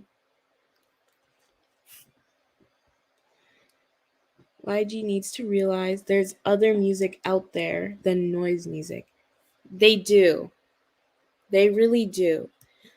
They also they also need to realize that they can let their groups come back more than once a year. Like, especially with the money they have. Treasure's main issue, the reason why Treasure went down so quickly was because they literally ghosted the entire K-pop world for like a year. And then they came back with Jikjin, is that what it's called? And it was pretty liked by TikTok from what I saw. And now I haven't heard much of them. So they're probably not going to come for like another year. And they're going to be forgotten again. And who knows if they can make another song that goes viral on TikTok. Like, it's stupid. They try marketing everyone like Blackpink.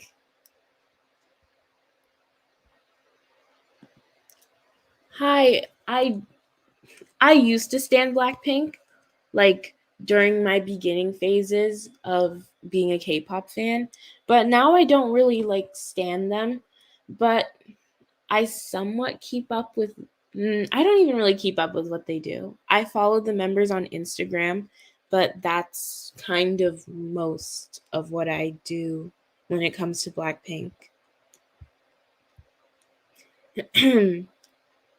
I love Astro. I love Astro too. Oh my gosh. I will never forget All Night by Astro. It came out the 2 days before my birthday. I love it. I actually love that song so much. It was so oh my gosh.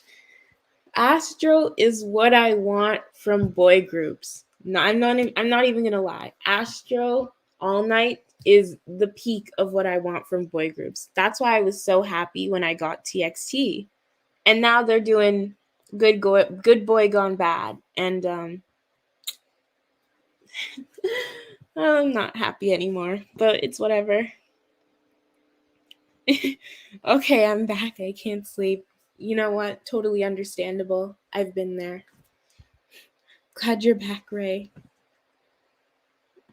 I'm pretty sure Treasure will have a comeback later this year, but Yadam and Machia won't be in, according to the white statement by YG. Okay. Okay. That's better.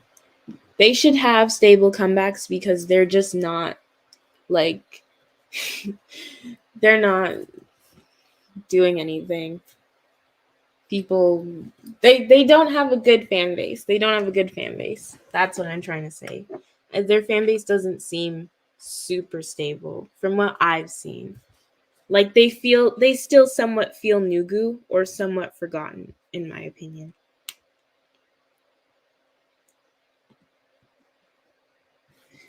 I personally didn't like Good Boy Gone Bad, and I hate saying that. I haven't really vibed with TXT's newest comebacks.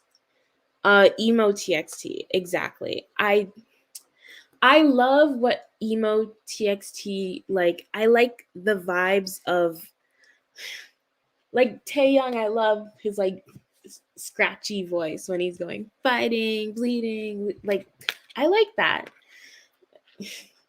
Um, or no, that was Bamgi's part. or when Taehyun's going crying, like I love that. I love that sort of like image at first, but it's getting old. I swear. If the next comeback is not light, airy, colorful, I'm gonna be so mad. I can't understand because even if I didn't like the comeback, I love TXT, like their clips and them as members. I can't. And I never said I said I'd never be in a position where I like a group so much that I will even stay when there's bad music.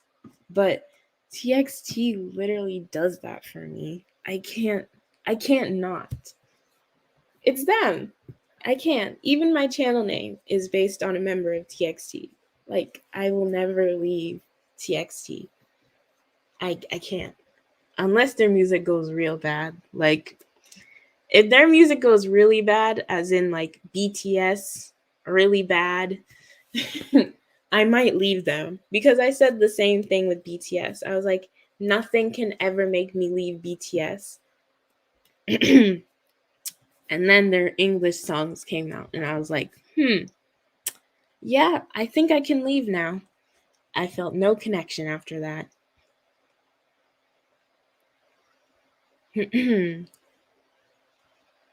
Winter's New Comeback is so good. Why people don't talk about it? Stream. I feel like people don't talk about it because it just wasn't like did YG even talk about it? That's the problem. When companies don't talk about their own artist comebacks, like I'll never know. Let me see. Winner. Oh, I'll save that to my watch later. I'll react to that. Last year was where did Mo's go? Are y'all buying? You know what's crazy? I love TXT with my whole heart, but I don't have any of their albums. I have Stacy albums, I have BTS albums, I have Red Velvet albums, I have Twice albums. Well, I even have like Michael Jackson albums, and I don't even listen to him every day. But I don't have TXT albums, and I listen to them almost every day. I don't I don't know. Am I part of the problem? A little. But I don't think I'd buy their 2 new albums because I don't believe in like supporting something like that I don't like. I'll watch TXT clips from those eras because I think they're funny, but I wouldn't buy the album because there's maybe 1 or 2 songs I like from their last 2 albums.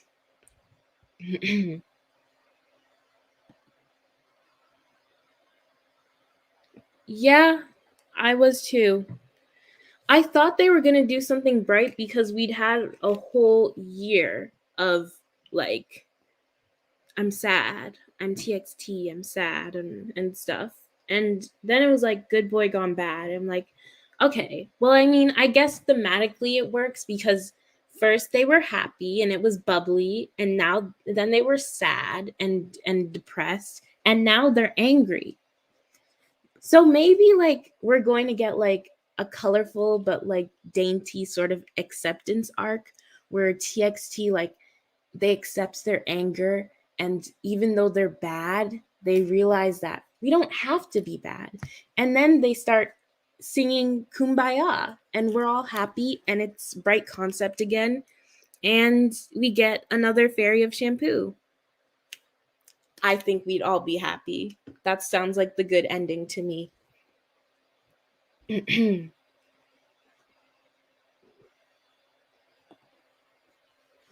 I only have like 5 videos in my watch later, and some of them are like, you know, those late nights when you're scrolling on YouTube, and sometimes you'll like put your finger onto the thing, and like you'll save a video that you don't even know you had on there. Like one time I saw one of those Spider-Man Elsa videos on my watch later list. I was like, what? When it's late at night, I don't think. I really don't think. I wish I could buy physical albums, but they are so expensive in my country. I don't have any stores close to me, so I have to import. You could try eBay. There's like resale albums, although those could probably be expensive too. I know where I live in Canada. They are fairly expensive. Like I got, what was it? The BTS Map of the Soul Persona album. I pre-ordered it. Um I was ready for it. I pre-ordered it. It cost me like $65, which I mean, I guess for an album that's pretty expensive but not terrible. I would say if you ever want a physical album, get one that you know you'll like all the songs. Don't just get an album because you like the title track or you like the aesthetics of it. Because albums cost a lot of money, especially K-pop albums. So you have to think wisely when you're buying it.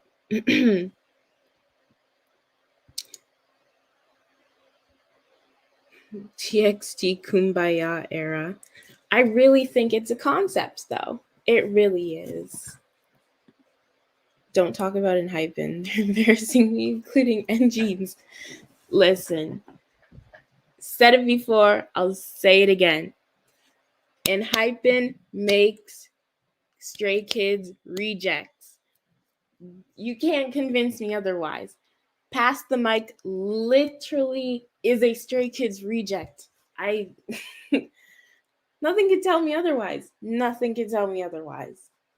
Like, I'm sorry, but they're making it so much easier for people to just crap on them. Not only do they have these body shaming scandals, but they also just aren't making slayful music. Like, they want people to be mean about them on Twitter. I'm convinced.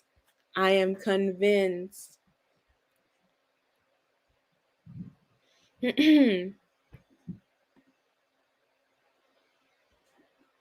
One of my friends removed her profile pic of Jungwon on Instagram and told me it's embarrassing to have because of the fat phobia these days. So we ended up matching, shouting, and fighting. Love that.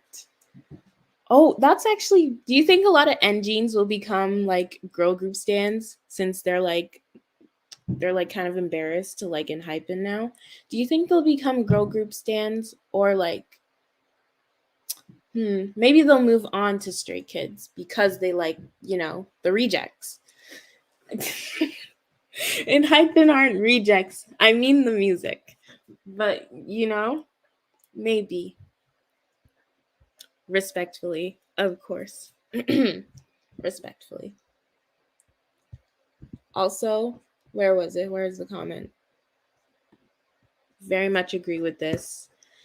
I don't love Drunk Days, especially with headphones on. The song literally hurts my ears. Like, genuinely, I get a headache if I listen to it with headphones on. But B-side wise, definitely that's where they kind of peaked and then they fell off. They really fell off. Uh, exactly. And it's all close together. Like with Garam's scandal, at least she debuted with a good song. At least the girlies couldn't make fun of the song she debuted with Lesserafim. But in Hypin, they're not, you know? Like if y'all are going to make bad music, don't fat shame your bandmate, you know? Please be smart about it. Be smart. Oh my gosh. Not for sale on Polaroid. I think that too. I actually really liked Polaroid Love. Yeah, I actually forgot about that song for a second. I really like Polaroid Love. They do well with teen concepts like that. I I I don't know why, but when Hypen does these like hard hitting concepts, it's so cringe to me. They just their faces when they're trying to be like hard and like scary and tough is so funny to me, bro. I can't lie. It makes me giggle. I think because it reminds me of it reminds me of that one.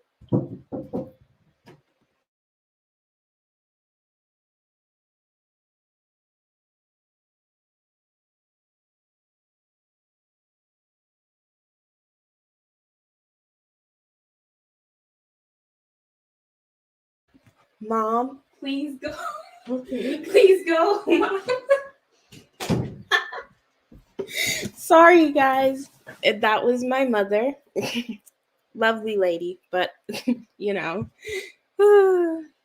What was I saying again? I literally lost track. Oh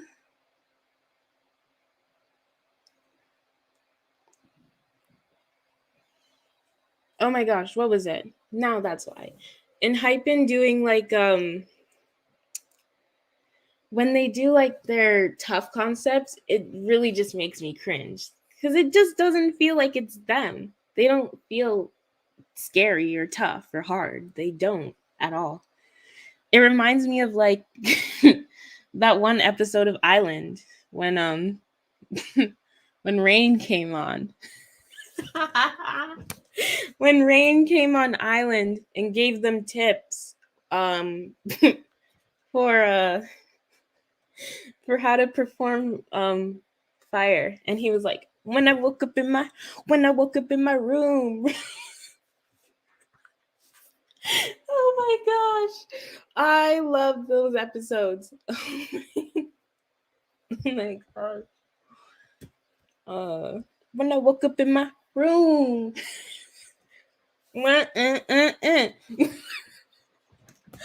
Oh my gosh. That was so funny. That was so funny. Or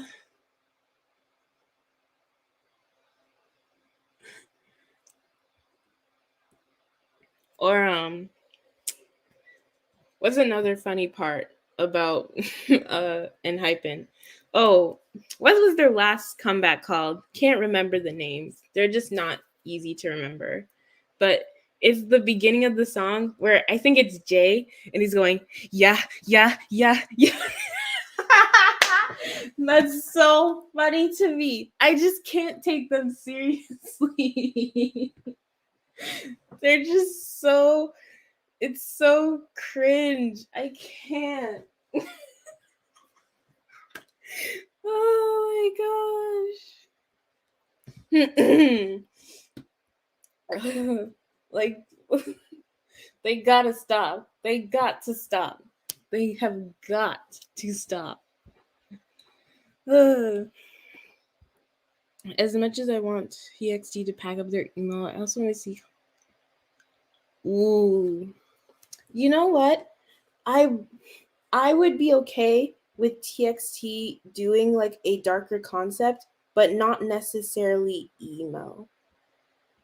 Like Like, I wouldn't say my chronic is emo. I'd say it's more like dark, sexy. You know what I mean? And aren't they all adults now? So they'd be allowed to do that. Yeah, I'd be okay with that.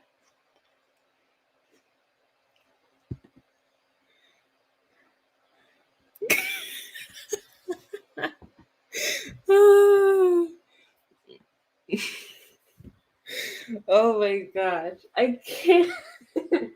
It's just the way he's like breathing and growling like a wolf as he says it. I think it's so funny. I can't stand in hyphen. They're so cringe. I can't. Like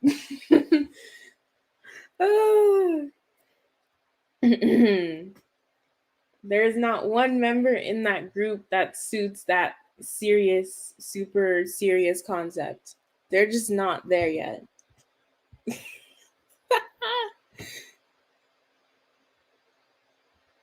Oh my god.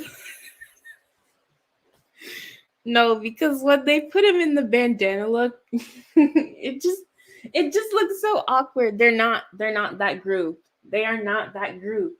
When when is Hype going to understand that? They aren't that group. They're not the serious group. They are the fun-loving Polaroid camera teen crush sort of boys, not the vampire bad boy fighter whatever they're trying to go for. Like, uh, they aren't Puma Subin. You know, Subin, in Puma at first I thought it was really cringe, but then I low key embraced it and I was like, you know what? It low key is. Although I personally think Subin does best when he's doing like, I don't know what to call it, but like sexy but light sort of feeling. That's what I like when Subin does that. Like for example, Fairy of Shampoo. I love Subin in Fairy of Shampoo. Not just vocally, but performance wise. Have y'all seen his Fairy of Shampoo fan cam? That gives me life. Life. I breathe again when I see it. Is actually so beautiful. Actually. And the part in the fan cam where he's singing the bridge and he does this little look to Hyun and Kai and his eyes are so mm, that's it right there. That's it right there. That made me stan Subin. I think that's literally what made him my bias because it used to be Yeonjun. Like, oh, he had the purple hair, the contacts. He was his falsetto was so. I miss that era so much. I think that the Dream Chapter Eternal would be the one of the TXT albums that I'd consider buying because there is not one song on there I would skip. That is genuinely, in my opinion, the Dream Chapter Eternal is their best album to date. Like it's perfect in my opinion. It is the perfect album. Oh my gosh. Girl, because when I first stand TXT watching Seven Fairy Existential Crisis with no, because I was doing the same thing. I remember being on call with my friend and being like, oh my gosh, what is this man? And I was crying. Oh, because it's all the members' fan cams. I'll be very clear. I love Subin's fan cam the most, but literally every single member in that, oh my gosh, all their fan cams are so great. Eternal was just such a good era. Y'all can't tell me otherwise. It's one of their best. I know people always ride on Runaway, but Eternal was my era. Loved it. The music was there, the performing was there, the outfits were there. Literally, so good. So good. Yes, I know how confident I am. I don't need to do too much. Exact. He doesn't do too much. he doesn't do too much ever. He's very much a, like, I don't even know how to describe it. I'm not good at describing like how people perform, like you, Cheryl. I'm not. But like Yeonjun, he's very much like, he gives it his all when he's performing, and you can really see it, and it's really powerful. Subin, he makes the dancing look so easy when you know it's not. I know it's not. I tried to learn the Blue Hour choreography before. It's not easy. It's really not. Oh, hi, Jungwon. Hi. Glad to see you're back. Exactly. Eternal is when people say that TXT is a no skip group, eternal is what they mean. Like, because I'll be honest, on any other album that they have, you can find songs that you might skip. But Eternal is such a cohesive product of work. Not only is it like concept wise really good, but music wise and perform, like, they really put their whole selves into that album. I really appreciate that. Dream Chapter Trilogy was peak TXT as of right now. Like, if they can do better with their next comeback, then I will most definitely replace the Dream Chapter with that new comeback as their best. But like, so far, they haven't been able to top any of their Dream trilogy. Like, nothing's been topped.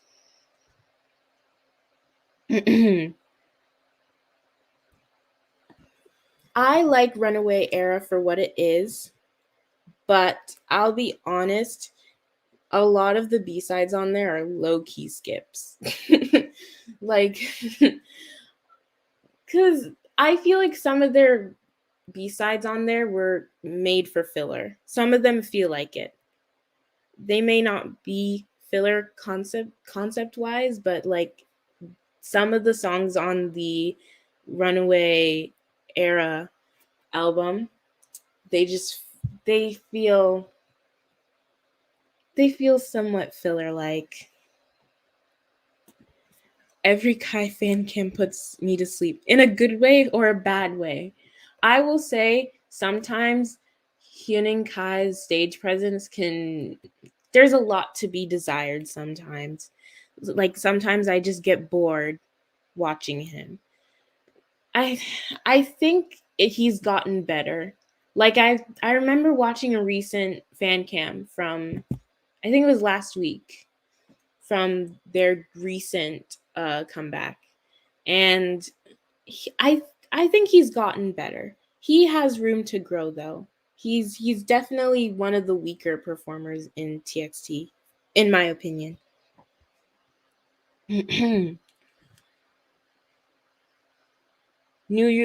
I love New Rules. I love New Rules. The choreography, and the whispering too. I do love New Rules. I do. A bad way. Sorry, not sorry. That is perfectly okay. The Enhypen storyline ain't it for them, but the hype gotta stick with it. Damage is done. Exactly. They should have, if they wanted to do some type of like creature thing, they could have stuck with vampires, just not the way they're doing it now. The vampire concept doesn't necessarily have to be like dangerous sort of vibes like that. You could make like you could make like pastel vampires. You could make that a whole concept. Pastel vampires, and almost kind of make it like, Red Velvet's Russian Roulette music video where everything's really bright and happy, but they're all trying to kill each other. You could literally do that with Enhypen, and then make it like nice, fun songs, but make them have dark meanings behind them. Like, come on, Hype. Come on, B-Lift. I'm giving y'all ideas, but you're still making, ugh, okay. That's whatever. Yes, like vampire fancy light concept. Almost to show like, there's such a big contrast from what the lyrics are saying compared to what's actually going on in the video and stuff like that. Like you could have hidden messages and stuff in the songs even though they all sound nice. Man, literally. Hybe wrote Twilight and called it a day. Should have been a title track. Like they could have put and release beautiful. Slow down for this comeback. Yes. We're gonna. I actually. I don't know if I fully agree with that. I actually think that. I swear I remember hearing that the people who are in charge of planning comebacks for Stacy, I heard that they literally have planned out Stacy for the most part. Like they I think they have a set plan of what they want to do. I think uh Beautiful Monster is a good cool down because we just had Run to You, which was super, you know. So I think Beautiful Monster is a good cool down, and then next comeback for Stacy, I think it's going to be really good. My little hunch, watch me be very wrong. It's fine. My prediction is that Stacy's next comeback is going to be what brings them to the next level. Like I think Stacy's next comeback is going to be loved so much. Cuz Beautiful Monster doesn't seem like it's going to be loved so much cuz it's slow. K-pop fans like in general don't usually lean towards slow title tracks. So definitely not this comeback, but next comeback is definitely feeling like it's going to be, is going to be good.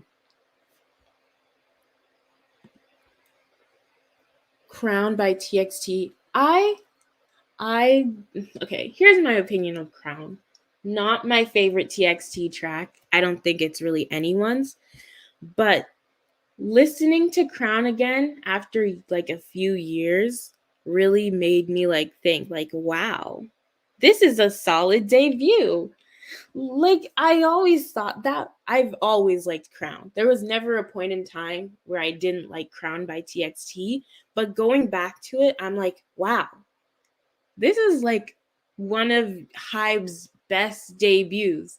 In my opinion, Crown is Hybe's best debut. Crown is Big Hit's best debut to date. I don't even think BTS's debut is better than Crown as a concept and album, not just the title track. Even though I do think Crown is better than No More Dreams, but everything involved, I think that Crown is one of Hybe's, or if not the best debut that they've had for a boy group ever. Really, it was really good.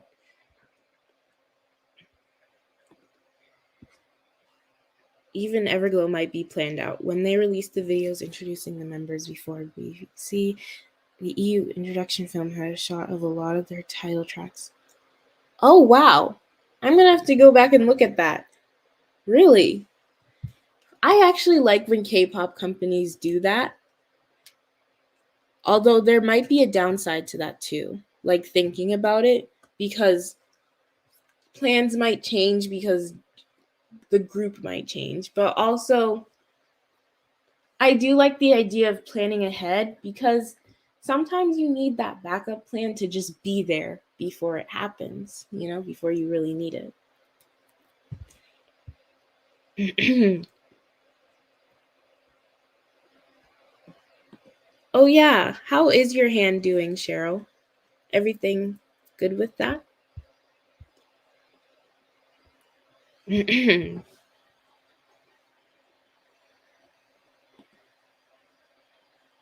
Oh, my best friend, a non-K-pop stan, rated Run to You 2.5 out of 5. That makes sense though. When you think about it, like there's only a few K-pop songs that I could ever think of showing my friends who aren't K-pop stans and they'd like it. They just it's it's normal people like K-pop stans aren't normal people. What am I saying? Normal people when they hear K-pop songs, they don't necessarily always love it. It has to have some semblance of westernization in order for them to truly vibe with it. I mean, like, these are the people who most of the time listen to Taylor Swift and Ariana Grande. Nothing wrong with that. I used to do that too, but like those people probably aren't going to love Stacy title tracks, you know. Oh, also, I'm happy you're better. Run to You is definitely a grower. I actually have to agree. It's a grower. When I first heard it, I was like, it's okay. Now I kind of like it. Definitely not a favorite, though. ASAP's not my favorite either. I don't know why everyone was hyping it up. Like, don't get me wrong, the little punching to the ground move thing, it was cool. It made a lot of y'all look like you were grandmas. Like, none of y'all were doing that move correctly. Just the same with Ryujin's shoulder move and Wannabe. Y'all were breaking your arms trying to get it right and you couldn't. But it's okay. It is okay. Either way, yeah, I don't know. I think my favorite Stacy title track has to be their debut. It's just so good. Uh So Bad, Stereotype, Run to You, ASAP, and then Beautiful Monster. But Beautiful Monster is only at the end because I really haven't had the time to like let it marinate, you know? Let it marinate. Run to You would have been a B-side, but I think they didn't let Young Love because of the falling comeback Beautiful Monster. Yeah, it would have felt kind of anticlimactic in my opinion. I don't like any Stacy song to be honest. Yes. I don't even like Stereotype. You know what? I respect that. I can see how people wouldn't like Stacy. I love Stacy. My friend loves Stacy too. My friend is obsessed. She has every Stacy album. I only have Stereotype, but she has every Stacy album. Well, she's about to have every Stacy album. I'm gonna be giving her Stereotype for her birthday. And I guess I'm gonna also have to give her Beautiful Monster. That will be on my list once I have money again. But yeah. Okay. I don't agree with that. Mm, they're not mid, but if I were to rate them out of 10, because I love rating out of 10, they are definitely a 6.5 out of 10 in general, like for everything. Very much 6.5.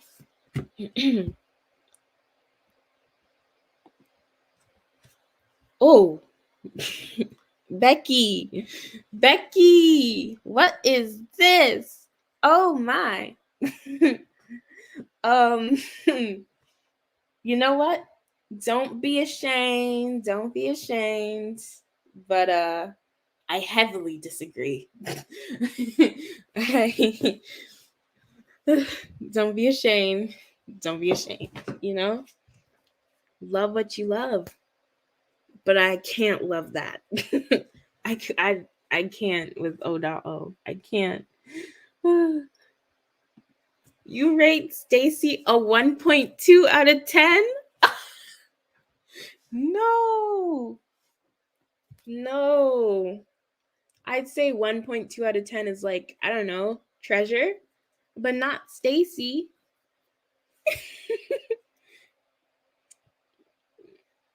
Stacy is a pizza out of sweet potato for me.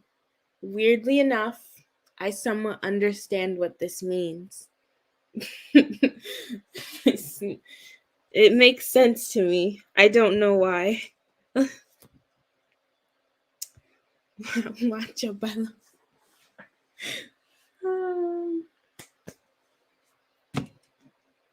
Watch me shoog, shoog, shoog. Shoog, shoog, shoog is a bop. B-O-P.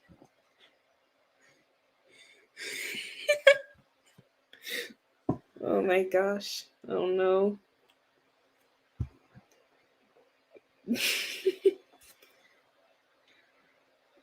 Oh. You stand aespa. Sit down. I love aespa, but what is girls? aespa. aespa girls. aespa girlies. Let's sit down and talk about it. What is girls? Y'all had Illusion, and Illusion gave me hype for the album. So what is girls? I really wonder.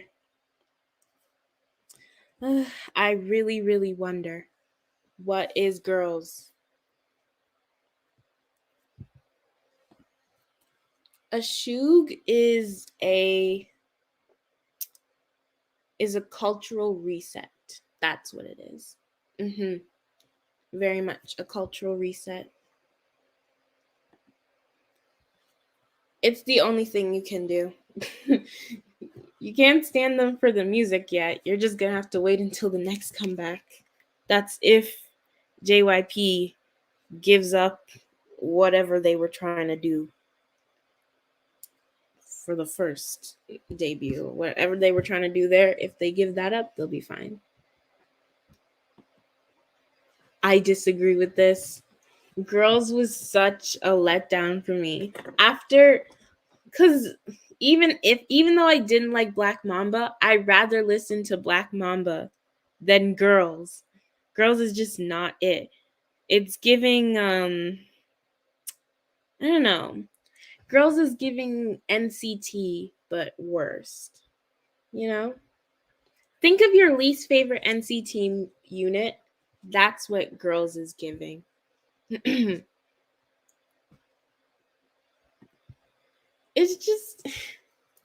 not giving what their other comebacks were giving. Especially after Savage. I'm sorry, I can't. It doesn't have the aespa flair that it usually does. It doesn't. It does not. Yes, I want a yeppy yeppy. I want like a. I don't know. I just want something else. I'm not gonna let go of aespa because I have hope that we'll get something better. And don't even get me started about the album. The album was such a letdown too. What we literally got songs that we already know. That's such a ripoff.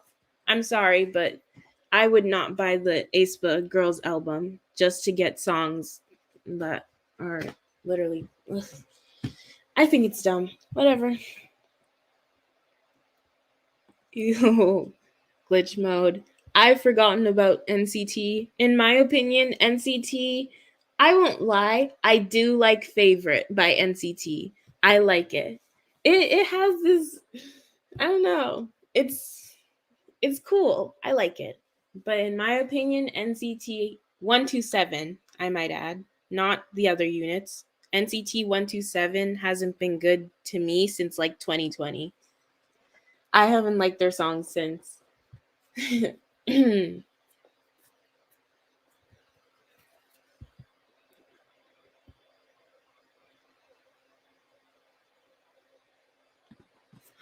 A Pink Dilemma was such, oh my gosh.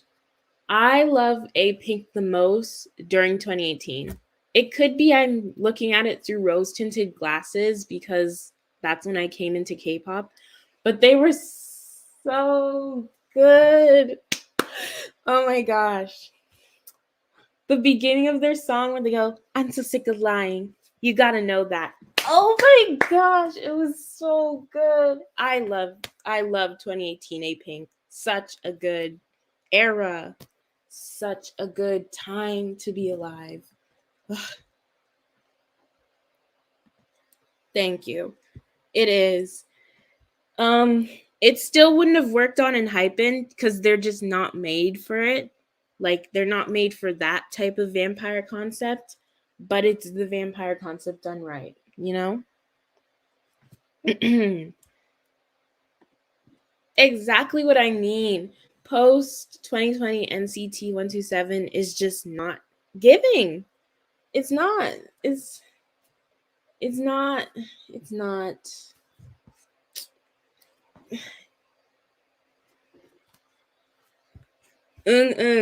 Thank you. By A Pink is very good.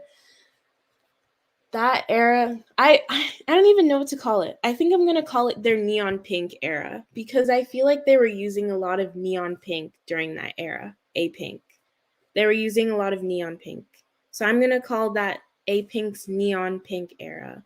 They were slaying that era. That was so good, so good. Love it. 2020 A Pink was okay. It was okay. It could have been better. Um, oh my gosh. IU, 2020 IU. I like 2020 IU. She was pretty good. I don't really like her this year. Haven't really liked anything IU's put out in a while. Same with Chungha. And same with Sunmi, except for Heartbreak. I know it's kind of unpopular. People didn't really like it, but I liked Sunmi's new song that she came out with. I actually liked it. I immediately put it on my playlist. Like the whole concept and everything. Loved it.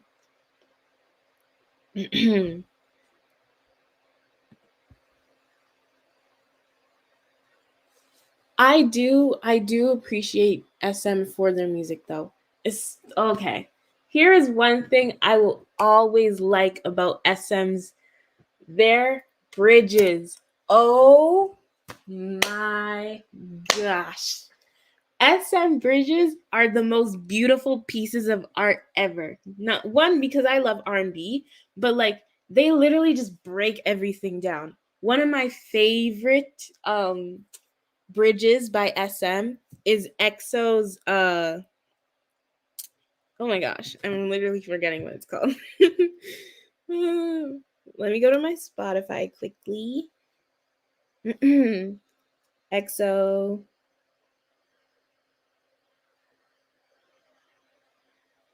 I'm literally forgetting everything.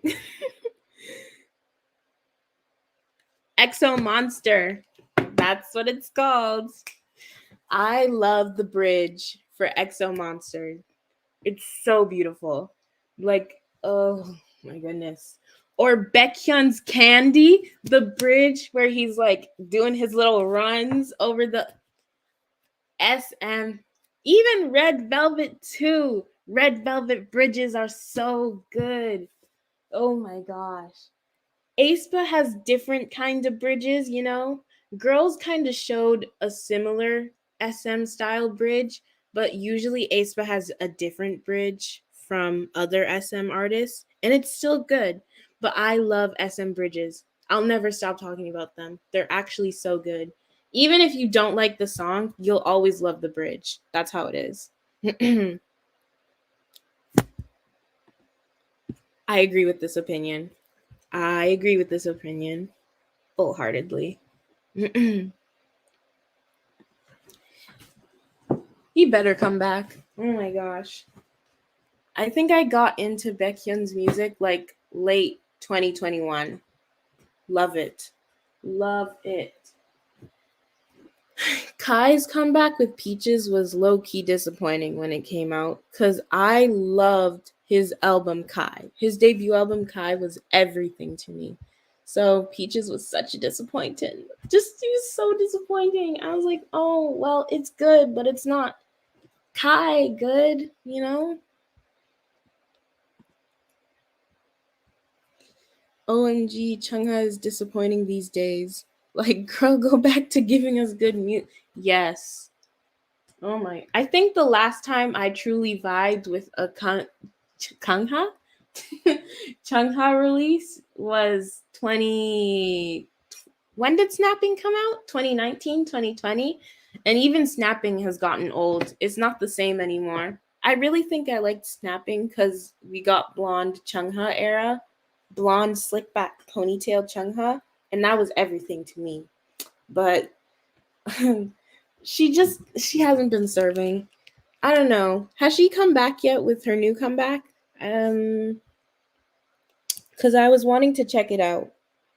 I was wanting to check it out. Oh, she did. I'm gonna have to listen to it because I do think I'll like a song on it from the highlight melody. I do think I'll like the songs from it. Who knows? Kai solo music. He's like the weekend of K. He is. I hate I hate comparing Western artists to K-pop artists because like I feel like low-key K-pop artists get held back just because they're in Korea. So there's certain things that they can't really do that Western artists can. But he is low-key the weekend of K-pop, especially that Kai album. he I'd say he's the weekend of mainstream K-pop. Because if we want to go down KR&B artists, I can find some that are eerily similar to Abel, the weekend.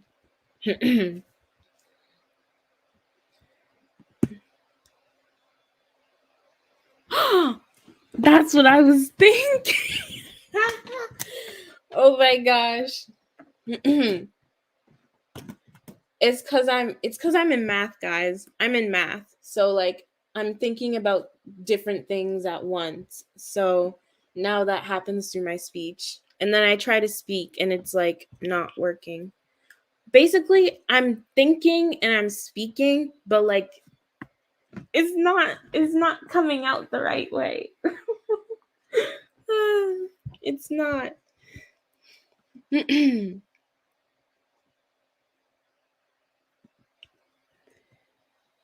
Hyolyn flopping even after Queendom. She sold 834 albums. 834? Wow. That's so bad. Oh, I'm so sorry for her.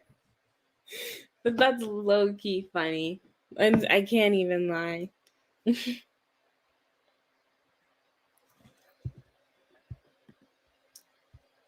Was my second top play and most played song. Ain't going nowhere anywhere.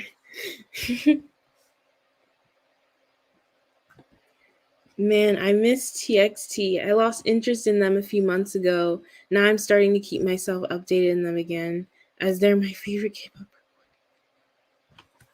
Yeah, I I I agree with that.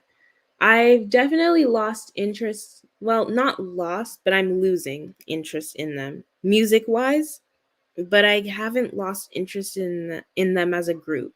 Like I still very much love TXT. I keep up with them and what they're doing. I'm not super like, "Oh, I have to stream this" or stuff like that.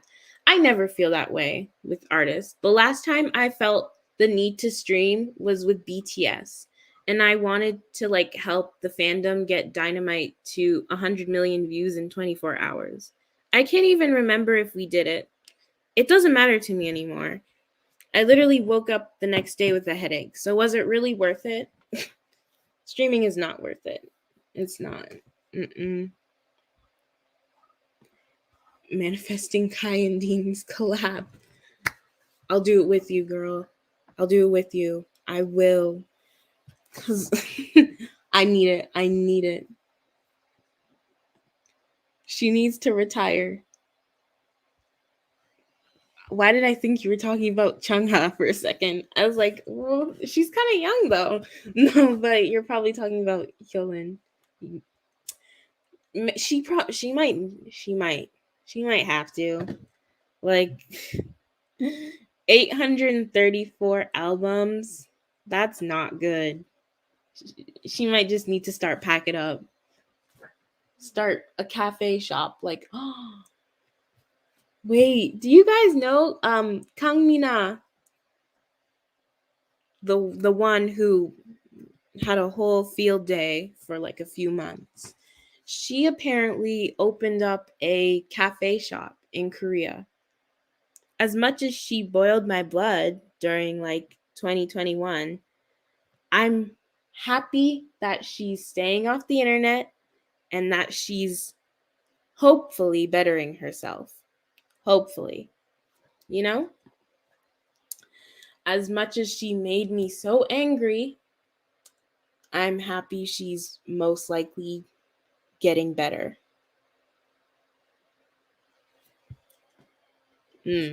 I'm thinking back to Kang Mina and Jimin literally makes my head hurt. Oh my gosh. I have to commend Cheryl for literally making those videos about Mina with all the hate that she probably knew she would get from it. I always have to commend you about that, Cheryl. Like, you make the videos that every KTuber wants to make, but like they don't they don't have the guts to make them. I have to commend you for that. Like every time I watch your videos, I'm like, wow. Because I just know I could not do that. From the beginning of the whole Mina Jimin situation, I didn't fully believe it. But I was too afraid to say anything. And I didn't have a K-pop channel then. But really, I didn't fully believe it. But there was no space to say that because if you did say it, you were supporting a bully. You were doing all of this. And I just saw a lot of inconsistencies.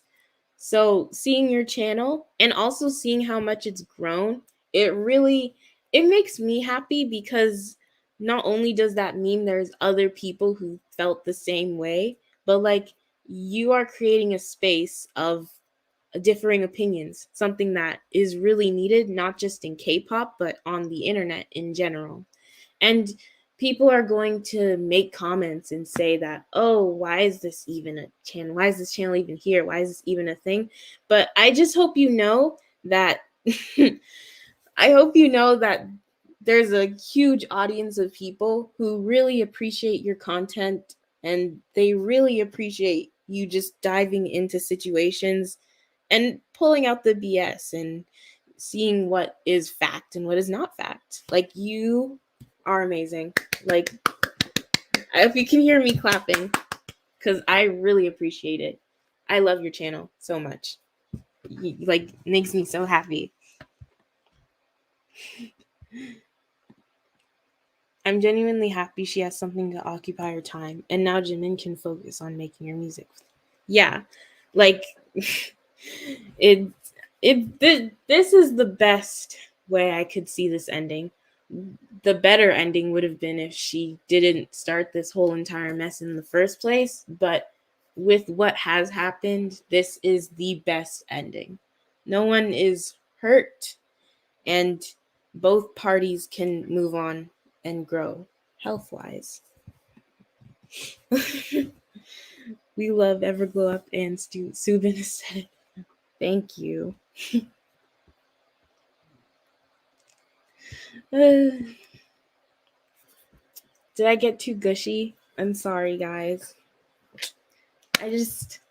I love a good ending. I love a good ending. I love good endings. And I love K-tubers who have spines. I love that.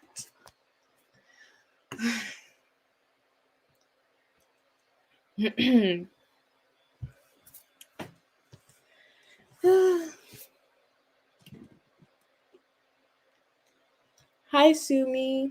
Good morning. I'll probably stop the live at 3 hours and 30 minutes. So I'll give it like a few more minutes because I have to go to sleep and then start up school again tomorrow. If I'm feeling crazy, I probably won't have a live. Too many lives at the same time is just not good. Probably next week I'll have another live. I enjoy doing this, especially now that I have software to kind of have a live without showing my face. Cuz I don't really care about people seeing my face really, but I rather not have like video of me talking all the time on the internet like with my face. It's just safer to have something to cover it, in my opinion, especially because I'm a minor. So I don't know what creeps could do with my videos or whatever, you know? It's sad that I even have to think about that, but it's something you have to think about.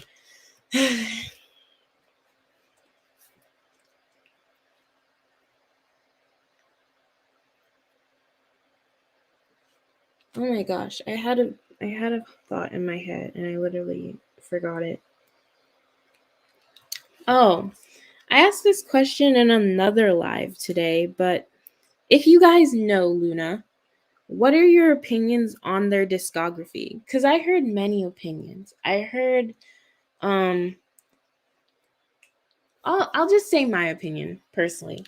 I think Luna has really good songs. Luna has really, really good songs, but not necessarily a really, really good discography. Like there are some Luna songs that are 10 out of 10, but I don't think the discography as a whole is 10 out of 10. What are your opinions on that?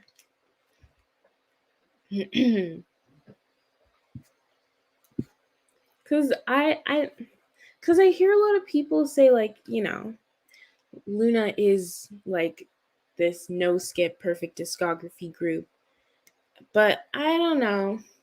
I feel like they have good songs. They just don't not it's not like this discography is perfect. Luna's discography is very underwhelming. They got for the hype they got. Yeah, I very much agree. They they are one of those groups that have the reputation of a flawless discography, but that's just because they had one or two flawless albums. I low key feel like TXT is the same.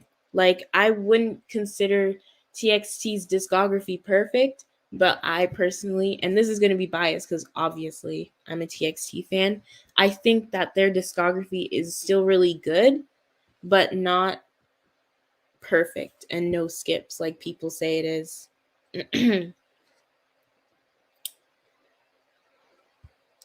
I personally think Luna has good songs, but Paint the Town was their weakest. Um, it's just not Luna. Paint the Town was not Luna. It was given some other group. I low key see Paint the Town with like Dreamcatcher. I don't know. Is that weird to say? Paint the Town seems like something that could have been with Dreamcatcher, and it could have worked. You could call me crazy for thinking that. Mm, I love their concept, but I can't connect with their things post Butterfly. Yeah, yeah, that's understandable. Oh, here's another this isn't really unpopular, I guess, anymore. But I think Butterfly is a little overrated, y'all. Like, it's so mid in my opinion. So very mid. I have some songs from Luna that I like. Heart Attack by Chu, Kiss Later by Yojin, and Hi Hi, but I wouldn't say the perfect discography group. Yeah, not perfect, but definitely some really good songs. Odd Eye Circle was and will always be. Yeah. The funniest thing is, like, it's a subunit. And that's what's funny about it. It's a subunit. Like, Luna's subunit is their best songs. and it's not even them as a whole group. Odd Eye Circle is perfect. Odd Eye Circle, in my opinion, is peak K-pop, like for girl groups, for a certain concept, you know? Odd Eye Circle is most definitely like up there. I remember listening to the album for the first time and I was like, oh my lord, what is this? This is beautiful. But I think the hype ruined it for me. The hype doesn't match the quality, at least in my opinion. Yeah, like Orbits used to all when I first joined K-pop Twitter, Orbits would always talk about how amazing their discography. And at the time, considering like Luna wasn't putting out more of their girl crush songs, I could see why they'd think that way. But I think they still say that and like it doesn't really match up anymore. The hype just doesn't match the product.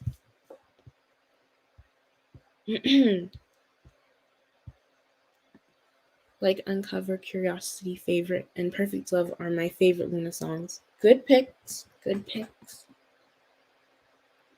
A lot of songs are very clear, lazy filler tracks. Almost nothing happens in their B-sides, and thus Luna is the most skipped group for me, despite. I feel the same way. Because of the hype, I wanted to stan Luna. For the aesthetics of it all, guys. For the aesthetics. Because you know what? It just felt cool. Like, oh, I like Luna. But I could not fully get into them because they just have so many skips.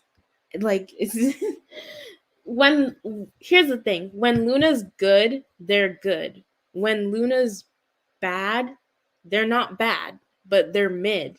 So like, you know, there's nothing there. I think it doesn't help that Luna has a lot of filler members, whether people want to hear this or not, but it brings down the overall enjoyment when listening to. Yeah, they do have filler member syndrome. Not the same way that Twice does though. Twice has filler members, but like it doesn't feel like it anymore. Like when I first got into Twice, I could tell who the filler members are. I won't for my own sanity reason. I don't want to get into arguments about who's the filler member and who's not. But if y'all know, y'all know. When I first got into Twice, I could see the filler members, but like now, no one in Twice really feels like a filler member, except maybe one. But we won't talk about her because, again, we don't want to get into fights, you know? Some of y'all might stand her, you know? Yeah. But Twice doesn't really feel fully filler member anymore. They definitely feel full, even if they had filler members to begin with. It feels like I'm the only one that likes Paint the Town. I think I like it because I don't stand Luna. So I did see a lot of like people who don't usually like Luna really like this song. And then a lot of Orbits weren't really vibing with it. I think that just shows that like it was definitely not a standard Luna song. I never I never listened to the whole Shiny Don't Call Me album, but I did listen to the title track and I kind of liked it. It's not fully my thing, but I like it. We know. I feel like everyone knows the Twice filler member or members. Some people might think it's more than one. I personally think that it was at first more than one, but now there's one specific member in Twice that I see as a filler. And I think most people see her as a filler. She just doesn't do much for the group. The group wouldn't be complete without her, but she doesn't do much for the group. So that's why I'm saying like she's a filler, but she's not a filler like she's not if it's not filler like if she wasn't there, people wouldn't notice. Like if she wasn't there, people would notice, but not to the extent people notice like Jungyeon, or like Jihyo, or even Nayeon. I hope none of y'all thought those three were the filler members, because no.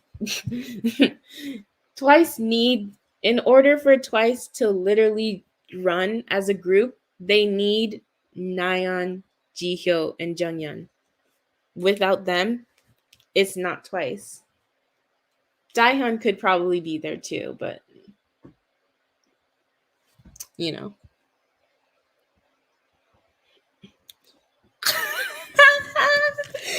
Oh my gosh. Who said that? Who said that? Not me. Y'all can spell it out yourself. Y'all can spell it out yourself.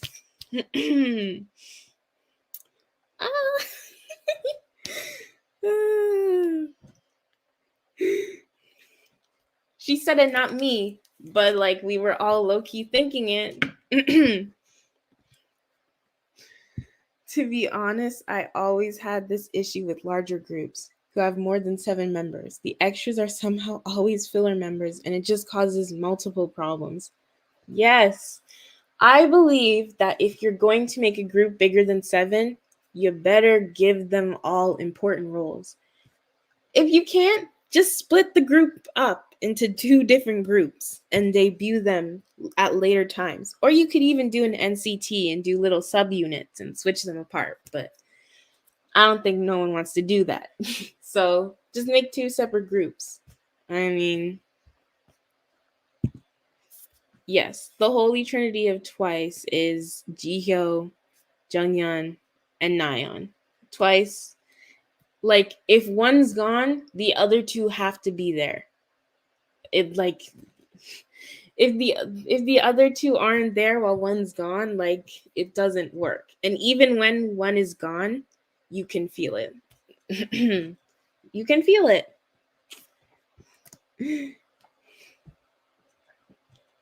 But like it is, I'm gonna say it. Everyone's thinking it now. But like it is Chewy. I love Chewy too. I have no hate for the girl in my body. She's living her best life. Love that for her. Go Chewy. But she is so a filler member. She is so a filler member. Oh my gosh. Through and through. The definition of filler. But like she's not a filler the same way that like I don't even know. She's not a filler the same way that like Luna has fillers. She's a filler that like if she was gone, like people would somehow notice. You know? She's definitely more yeah. She's very much there for the visuals, to up the visuals in Twice. No, Momo is not a filler. Momo is not a filler. Please. Momo was never a filler. They had her doing that little dance break in Ua. Y'all think she's a filler after that whole dance break in Ua? That's not filler material. That's main dancer material. Sorry, not sorry. Exactly. No, like it's no shade to Chewy. We love Chewy here. She's great. I love Chewy. I think she's great. I think she's very much improved from debut, but she's a filler. She's a filler. Yeri is the definition of a good filler member. Noticeable but not extremely necessary. I'm saying this as a No, you're exactly right. I love Yeri too though. I won't even lie. But Yeri is a filler. She's literally a filler through and through. Like they literally filled in her position after Red Velvet debuted. But she's very much she's there, but she's not there. You know what I mean? Like I don't know how to say this nicely. She's not extremely necessary. She's not necessary for the group to function, but without her, like people would notice she's not there. She's made her presence known, but also if they never added her, it wouldn't have been a loss to the group. Momo is a filler to me personally because I only care for the music and I never pay attention to the dancing. Momo could easily be replaced in dancing. Her stage presence isn't all that. True. I will say Momo does a lot better when she's doing like choreography without singing. When she's singing and doing choreography, would she it's not the same.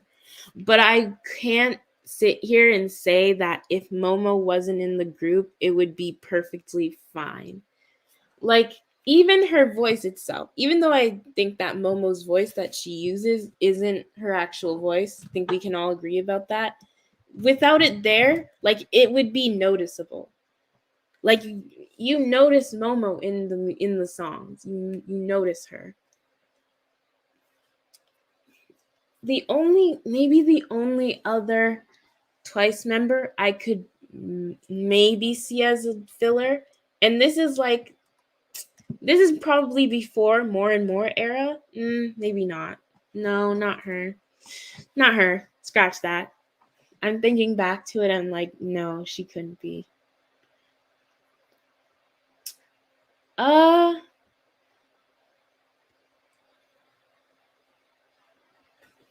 hmm.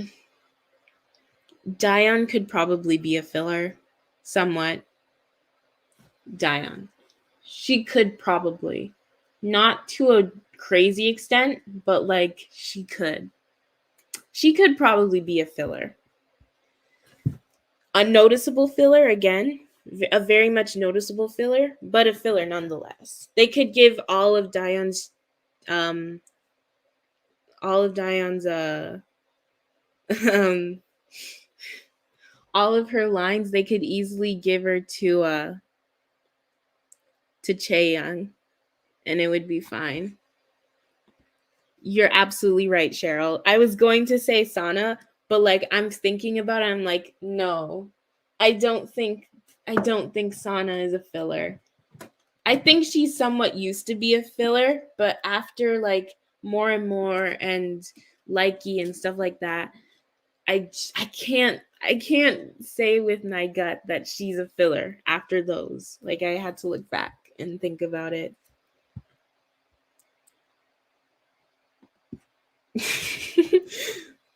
Chewie's a great vocalist, but in her 16 days / rookie era, bye.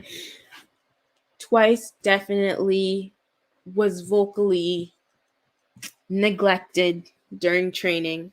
But you know what? They're doing okay. I'm not going to say they're doing amazingly better. I'm going to be honest. A lot of them got better at singing just because some of them were just naturally talented in that. But JYP does not train their artists even after debut, so a lot of artists in that company just get better due to experience. Yeah, I was going to say Sana at first, but like I couldn't say that with my chest. I was about to say it, but I had to think back to it and go like, no, Sana is not a filler. She's not a filler. Y'all don't have to worry. I do not believe that. Yeah, Sana is one of the frontline people for me. She's a. I feel like you could really split that up. Who in the group is a vocal filler compared to a stage presence or dancing filler? Because then I'd say I think Momo's a bit of a vocal filler. I think she's a bit of a vocal filler because while I do recognize her voices in songs, is it really needed? And I feel like Momo's voice is an acquired taste. Like you either love it or you hate it. Whereas her dancing, I feel like that's more of her strong suit. Especially recently, she's gotten a lot better with her stage presence. So she's very much a vocal filler in my opinion, but not a dancing filler. Sana is not a filler all around in my opinion. Although she could be a little bit of a vocal filler. in my opinion. She could be a vocal filler. Che, Momo, and Dubu are filler vocal. Yeah. I feel like that's why they're rappers. Sorry, not sorry, but in JYP, unless you're Stray Kids, if you can't sing that good, they will put you in the rapper position. Unless you're Momo, then they'll make you sing in that squeaky ass voice. Feels so bad for her. Oh my gosh. I was listening to Likey with my parents during a road trip when Momo sang My Father Laughed. Yeah, she's an acquired taste vocally. I feel bad for her because that's obviously not her singing voice. She probably has a lower voice than that. It's Britney Spears syndrome. Britney Spears also had a lower, more rich voice, but her company or her record label made her sing in that really nasally voice because it would sell better. I'm pretty sure JYP's doing the same thing. Oh well. Sorry, Momo. Diane can actually sing though. She just never gets to showcase it. Oh, I've seen her singing moments. But I'm saying like the way JYP utilizes her, she is a filler in that sense. She's a filler that has lost potential, but a filler nonetheless. You know?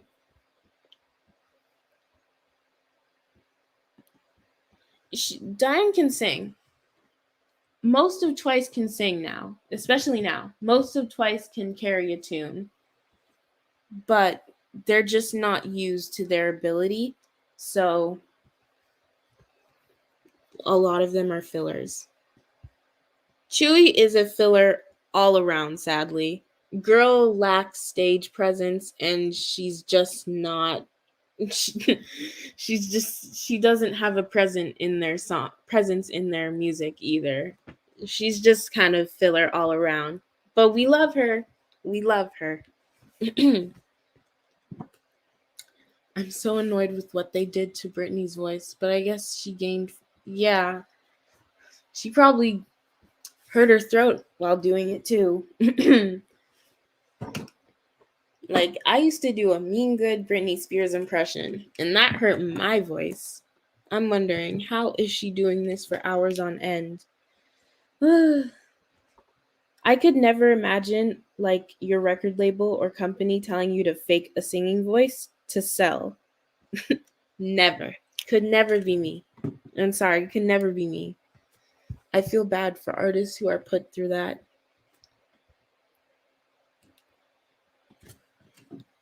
Vivi, the ultimate thriller. Oh. Oh my gosh. True though. Very true. Very, very true.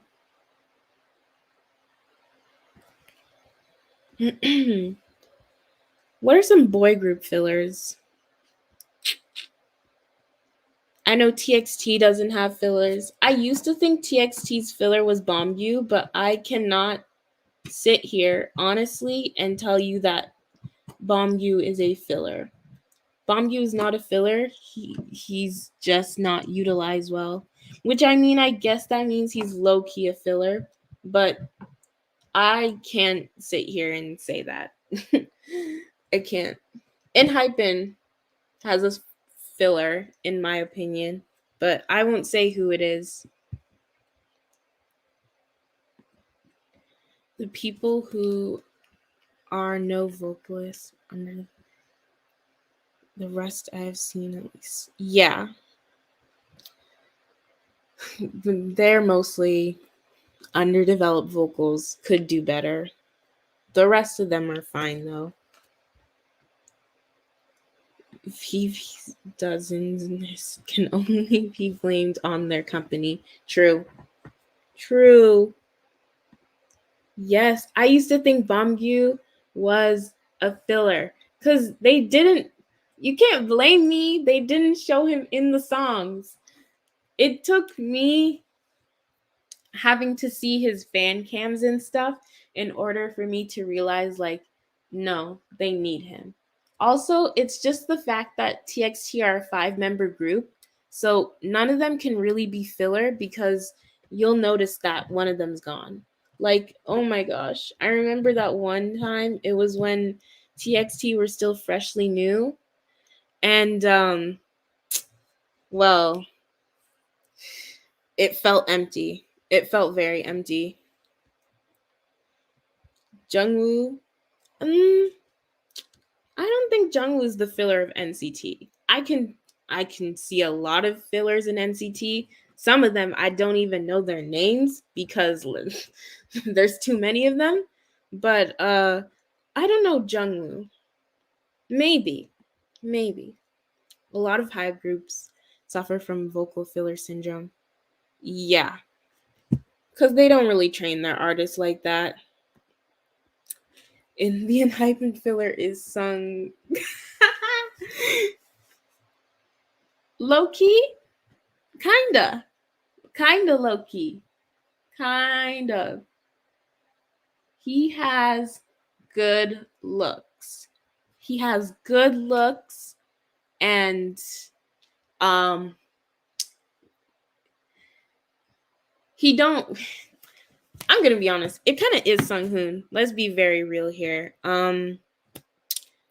He does not do much stage presence wise and singing wise. I don't really. He doesn't really have a memorable voice to me. Like he's not giving anything. Jake is filler too, but I love Jake too much. I'm too attracted to Jake to call him a filler. I'm sorry. I love him too much to admit to him being a filler. I can't.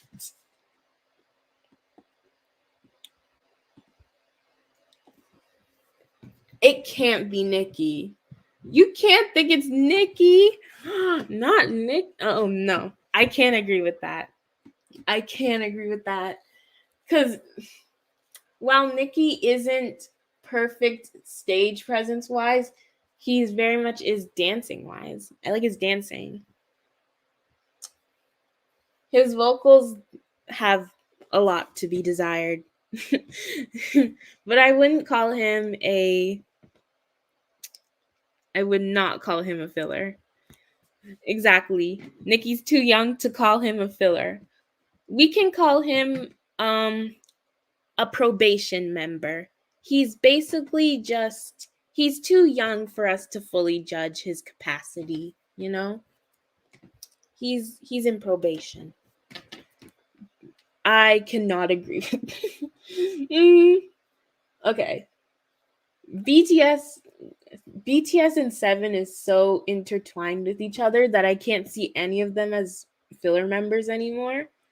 But if you were to ask me, like, without knowing that there's 7, I might say Jin is a filler member. Maybe. No one in the rap line could ever be a filler member. I just know that's for sure. In BTS, no one in the rap line could ever be a filler member. But the vocal line, depending on the song, the filler can change, intertwine. You know? Obviously, this is fun. I hate this. I might go to 4 hours.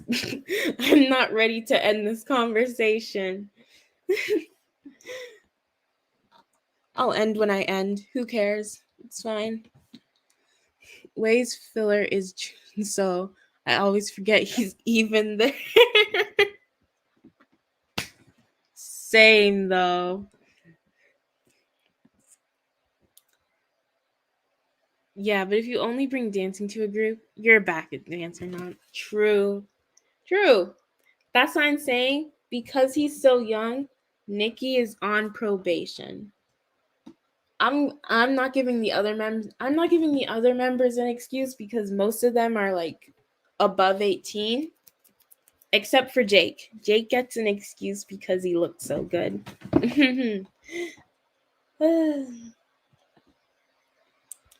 And Hypen members are pretty much equal, except Heesung. Yeah, Heesung's not a filler in no way. he is not a filler member. That group needs him.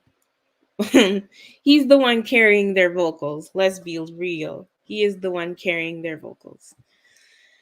Same with TXT. They're a group that don't have members who stand out much. Yeah. I'd say TXT don't have filler members. They just have they have very popular members and then not as popular members. But no fillers. Anda, in my eyes, Anda used to be a filler member. I won't even lie. Anda used to be a filler member to me. You think V's a filler member? It's so hard with BTS because you can't not see BTS as 7. It's so weird to even think any of them's filler. Is V a filler member? I don't know. I have to think about that one. I have to. Yes. Idols definitely can graduate from the filler position. This is what I mean. Like, they can be on probation. Probation is like they're just too young. Like, they don't have much to offer because they're too young to offer anything, you know? And then they get older, and if they still got nothing to offer, then they're a filler member. But like, if they get better and they grow, then they're just a member. I think that's what happened with V and Jin. I can totally see why people used to think that they were filler members, but now, not only because BTS are 7, but just because their presence is known in songs, except for recently, now that everyone sounds the same with autotune. But besides that point, like, now you can't really see any of the members as really fillers. You just can't see that anymore. They definitely graduated from that. The BTS filler members for me would be Jin and J-Hope. As much as I personally love J-Hope, he can be replaced in rapping, vocals, and dancing. You're actually very true. Especially now.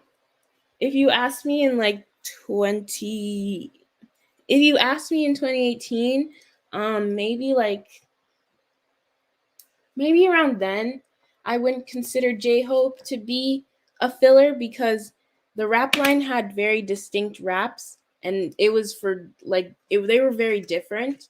But now, especially with their English songs, you could replace any of the rappers in those parts and in J-Hope's parts, and it would be perfectly fine. Pentagon also has a lot of filler members, most definitely. Rap no, sing yes, dancing no. Yeah. That's what I'm saying. Like, with their olderish songs, and I mean old as in like maybe 2018, maybe? That's being a little too much. Maybe that's a little too far back, but whatever. I'd say back then, maybe J-Hope couldn't be filled because his raps were very distinct and so was his voice. But I feel like now, because BTS has kind of toned back, like their songs, if you put any members in the positions, like if you switched the rap line with any of the parts, it would be fine. Same with the vocal line.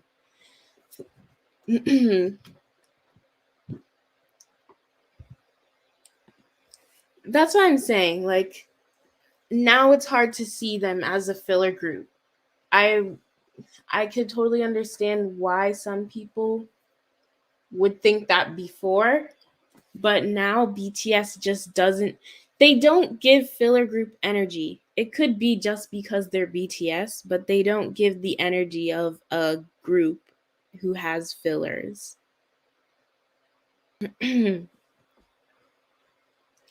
They also are like They're also like TXT in my opinion, where they just have members that are more popular and others that are not as popular. J-Hope can't be replaced by Jimin in dancing. No, ma'am. You're right. You're right. You're right. You're right. You're right. You're right. Although, if they trained him enough, Jungkook could have been a rapper. So then they could have gotten rid of one of the rap. Okay. This might be really unpopular. I'm going to dig my own grave. But if they trained Jungkook, J-Hope could have not been in the group. And not RM had to be in the group. RM literally is the center of BTS. He might not be the most popular, but RM makes BTS. Jungkook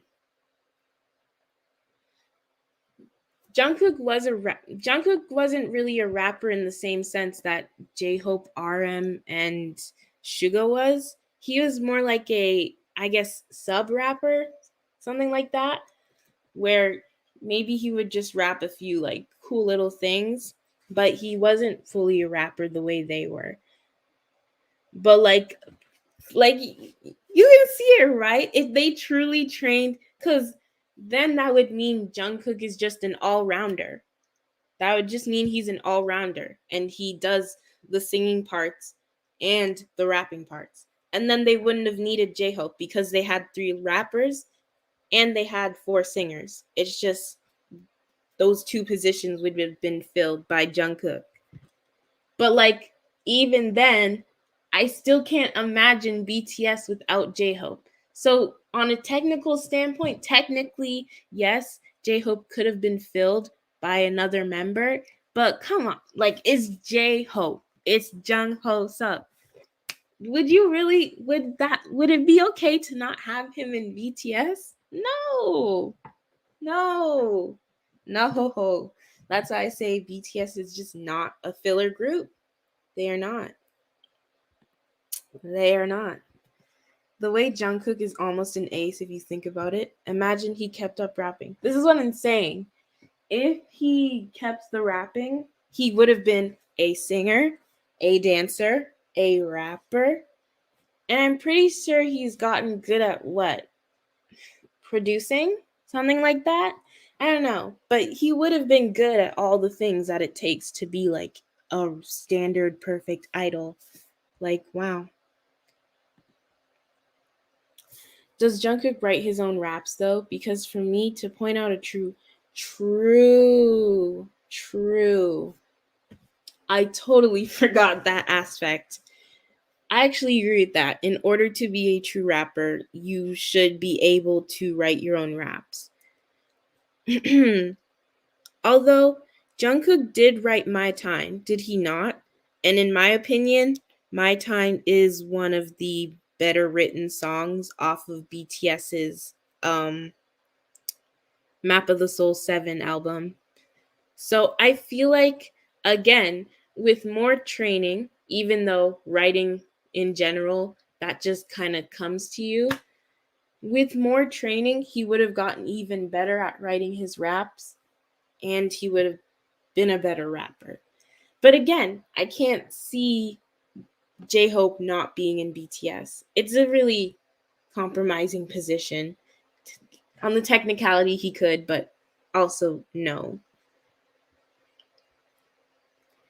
On emotional bonding towards a member, I just look at it technically. Yeah, from a technical standpoint, J-Hope could be a filler, but on emotional standpoint as well, and just who he is, not like famous J-Hope, but like J-Hope brought this light to BTS. Like, if even in videos when the BTS members seem down or like tired from shooting an MV, J-Hope's the one that brightens them up.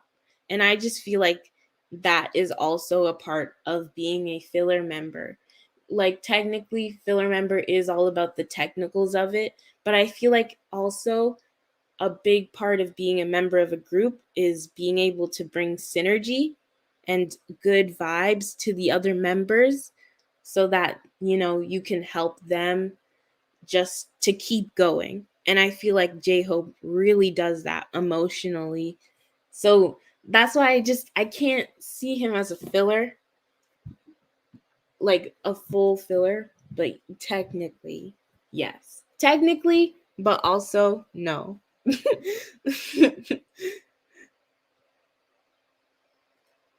True. True. I think that when a rapper writes their own lyrics, it feels more genuine. And I mean when they write their own lyrics and it makes sense and it gives us something. Like I don't know, there are some rappers that literally only rap about very stereotypical, like, oh, I have 3 cars and da da da da da. They're writing their own lyrics, but like there's no substance to it. But I think what makes a good rapper is a rapper that can keep flow and that understands rhythm and how to move around with rhythm to make good music. An amazing rapper is someone who knows how to write their own lyrics that can create a story and have lots of rhythm with that. So you can be a good rapper and not write your own lyrics, but an even greater rapper, in my opinion, is, you know, a rapper who writes their own lyrics. That's why I have so much respect for RM. As much as the man can, he doesn't really mess up anymore. It was literally when he was young.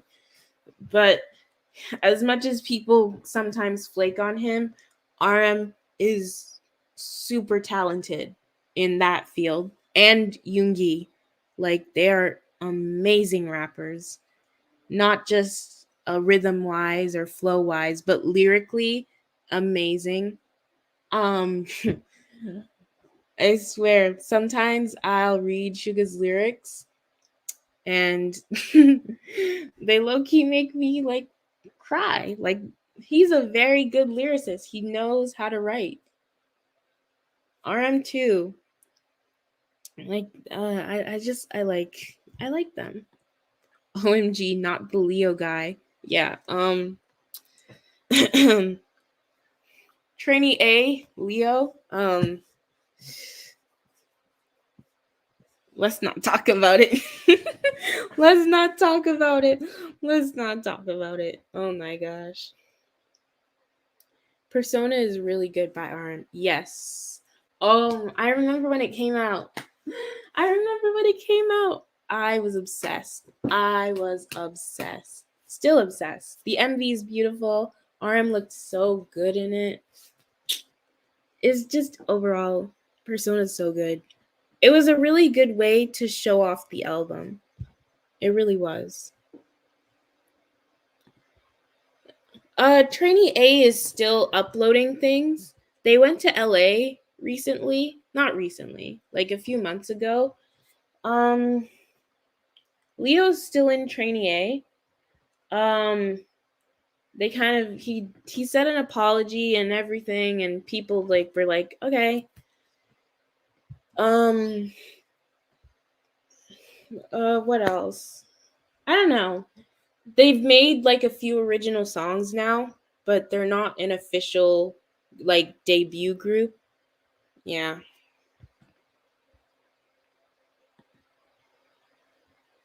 Like trainee post video sometimes. I'm subscribed to them, so I see like the updates.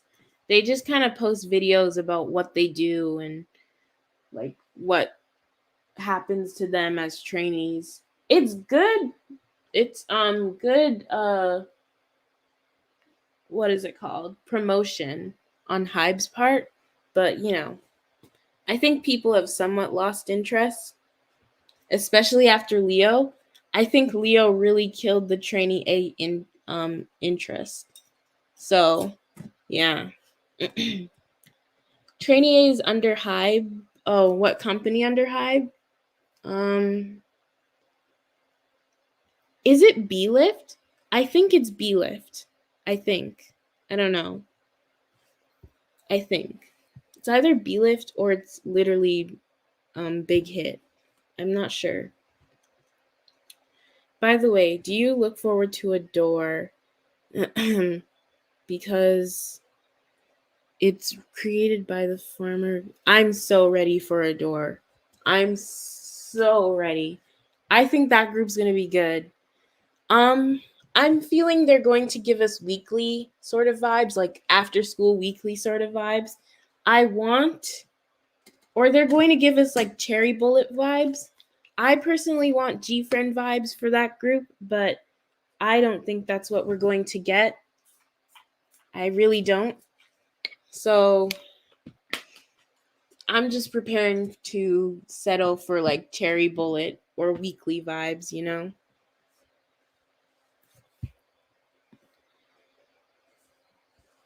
Yeah, I actually agree with this. Too many groups all in one year. They really should have spread it out. I feel like they didn't. What groups did they debut last year, though? It was only one, right? And Hypen? Or am I missing another one? I know they disbanded G Friend, but I don't think they debuted another group. They could have debuted another group in 2021 and then debuted Lesserafim when they did. And I guess the other girl group is going to be debuted after. I mean, there's a lot of groups debuting or just being introduced. Like there's the other Japanese hype group being introduced. It's just too many. If you're a hype stan, how are you keeping up? It's not the root of the word rap, but writing still matters to be good, respect. Yeah. Like you don't need to rap as a rapper, but you get more respect from, other artists and stuff like that if your raps are authentic. I forget what it's called, but at least where I'm from, if you're not a rapper who writes your own raps, they call you a sellout because basically you're not genuine with your raps. It's mean. It's mean, I won't lie, but that's what you're called. Yeah. But it's not really the same for K-pop because K-pop, and while there is manufactured rap, some of the best rappers in my opinion, like some of the greatest rappers, are very much authentic and they write from the heart. But it's not the same for K-pop because K-pop isn't really a right from your heart sort of like industry. It's very corporate.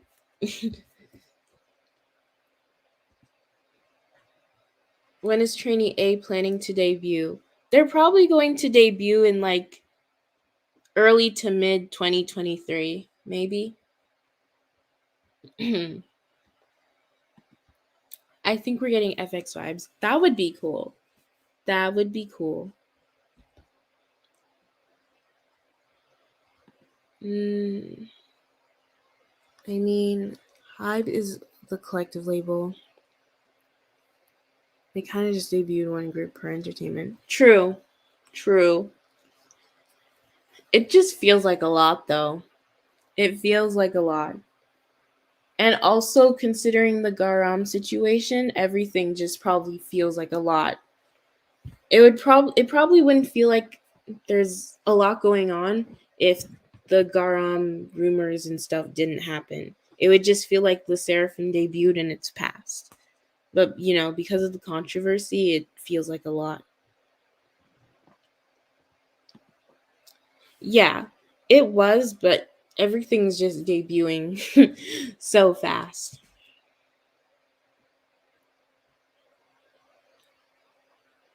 Yeah, it's not applied Western logic. It's not. Do you like Ive, by the way? I think they're having a comeback. You know what? Here's my I love Ive, but there's something about their stands that severely irk me. I feel like they need to be knocked down a peg or two. If you're an Ive stand and you're not the people who are always just talking about how Ive is better than everyone, I'm not talking about you. But there are certain Ive stands and they have a little bit of a superiority complex because Ive is doing so well. And I'm like, oh my gosh. I can't. I can't. I hope all the best for Ive, but their stands. Oh my goodness. I can't take them. I can't. I really can't. I really cannot. I swear, the day Ive passes aespa in anything, Ive stands will be the most annoying people. Oh, oh my lord. Ive stands will be the most annoying people. I can't. I also have to agree with this. I really like the members of Ive. And I like Ive's aesthetic too. I personally didn't really vibe with Love Dive. I see why people like it so much, but it was giving very much 2016 summer radio vibes. It's just not my thing. I do feel Ive is a bit overhyped, but for the average quality of their discography so far, I love Ive myself, but I'm not seeing the vision as to why they sell that big. That's what I'm saying. I mean, I know why they're selling. Um, I know why they're selling. I think we can all agree that a big part of why Ive is so popular is Wonyoung. But like other than that, I feel like if I didn't have Wonyoung, they'd be like Stacy level, in my opinion. Or if Wonyoung wasn't like if she didn't have the history of being in produce and stuff, then they probably would have been like Stacy level with their music, you know? Yeah, post Eyes One effect. Most definitely. Post Eyes One effect. Um I think Lesserafim also has that a little bit, but less because they're also a girl group under Hybe, the first girl group since Glam. So there was always going to be a tension there, but post Eyes One effect is there. Agreed. Stacy is good. Love Stacy. I'm glad most post Eyes On effect is better. It doesn't feel like the produce curse. It's still a thing anymore. Yeah. Most produce 101 groups did not do too well. I think the biggest produce 101 like effect that actually worked out was Chungha. But everyone else in produce except for maybe Somi, um, we crickets. I haven't really seen much of them. Chungha is a good example of um I guess it wouldn't be the produce curse, it would be like the produce 101 effect or the produce IOI effect. Like she finished her time with IOI and she curated a huge following and she's a very successful solo artist. Is the music that good anymore? No, but that is fine. That is fine.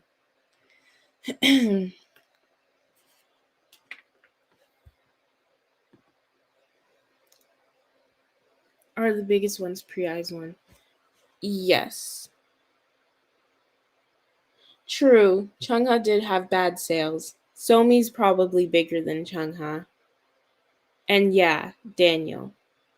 Where is oh my goodness. What's his name? Samuel. Does anyone remember the idol Samuel and his father? He was half Korean, half what was he half of? Was it half Korean, half white? I can't remember. But Kim Samuel, was that his name? Does anyone remember him? Kim Samuel. He very much did get done dirty, but I'm talking about how like he was, he was having his comeuppance. He was in like a few dramas and stuff, and he was getting his music career sort of up. And then his dad died. His dad was literally killed by his dad was shot or something. So I haven't seen much of anything from him. That's so that's so sad. That is so sad. I'm checking his Instagram now. Yeah. He just he isn't he isn't really in K-pop anymore. That's sad. Cuz his career in Korea was literally like it was kind of going up again. Like he was going to start making music again apparently, and he was in a few dramas, and then all of a sudden the news comes out that his dad was shot. So like he went kind of into hiding to like mourn his dad, and I don't really personally he's never really came back the same way he was before. He's still kind of in music, but like not the same way. It's kind of sad. Yep, that was a terrible agency. Basically, he's been unlucky for so long. Okay, it's been 4 hours. This live's gone on too long. I need to get sleep. I'm gonna be honest. I probably won't be going to sleep. Probably like a few more hours on my phone. But yeah. It was nice talking to you guys for 4 hours. This is very nice. Let's do it again. Bye.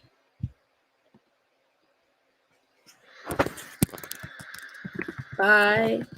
Love you guys.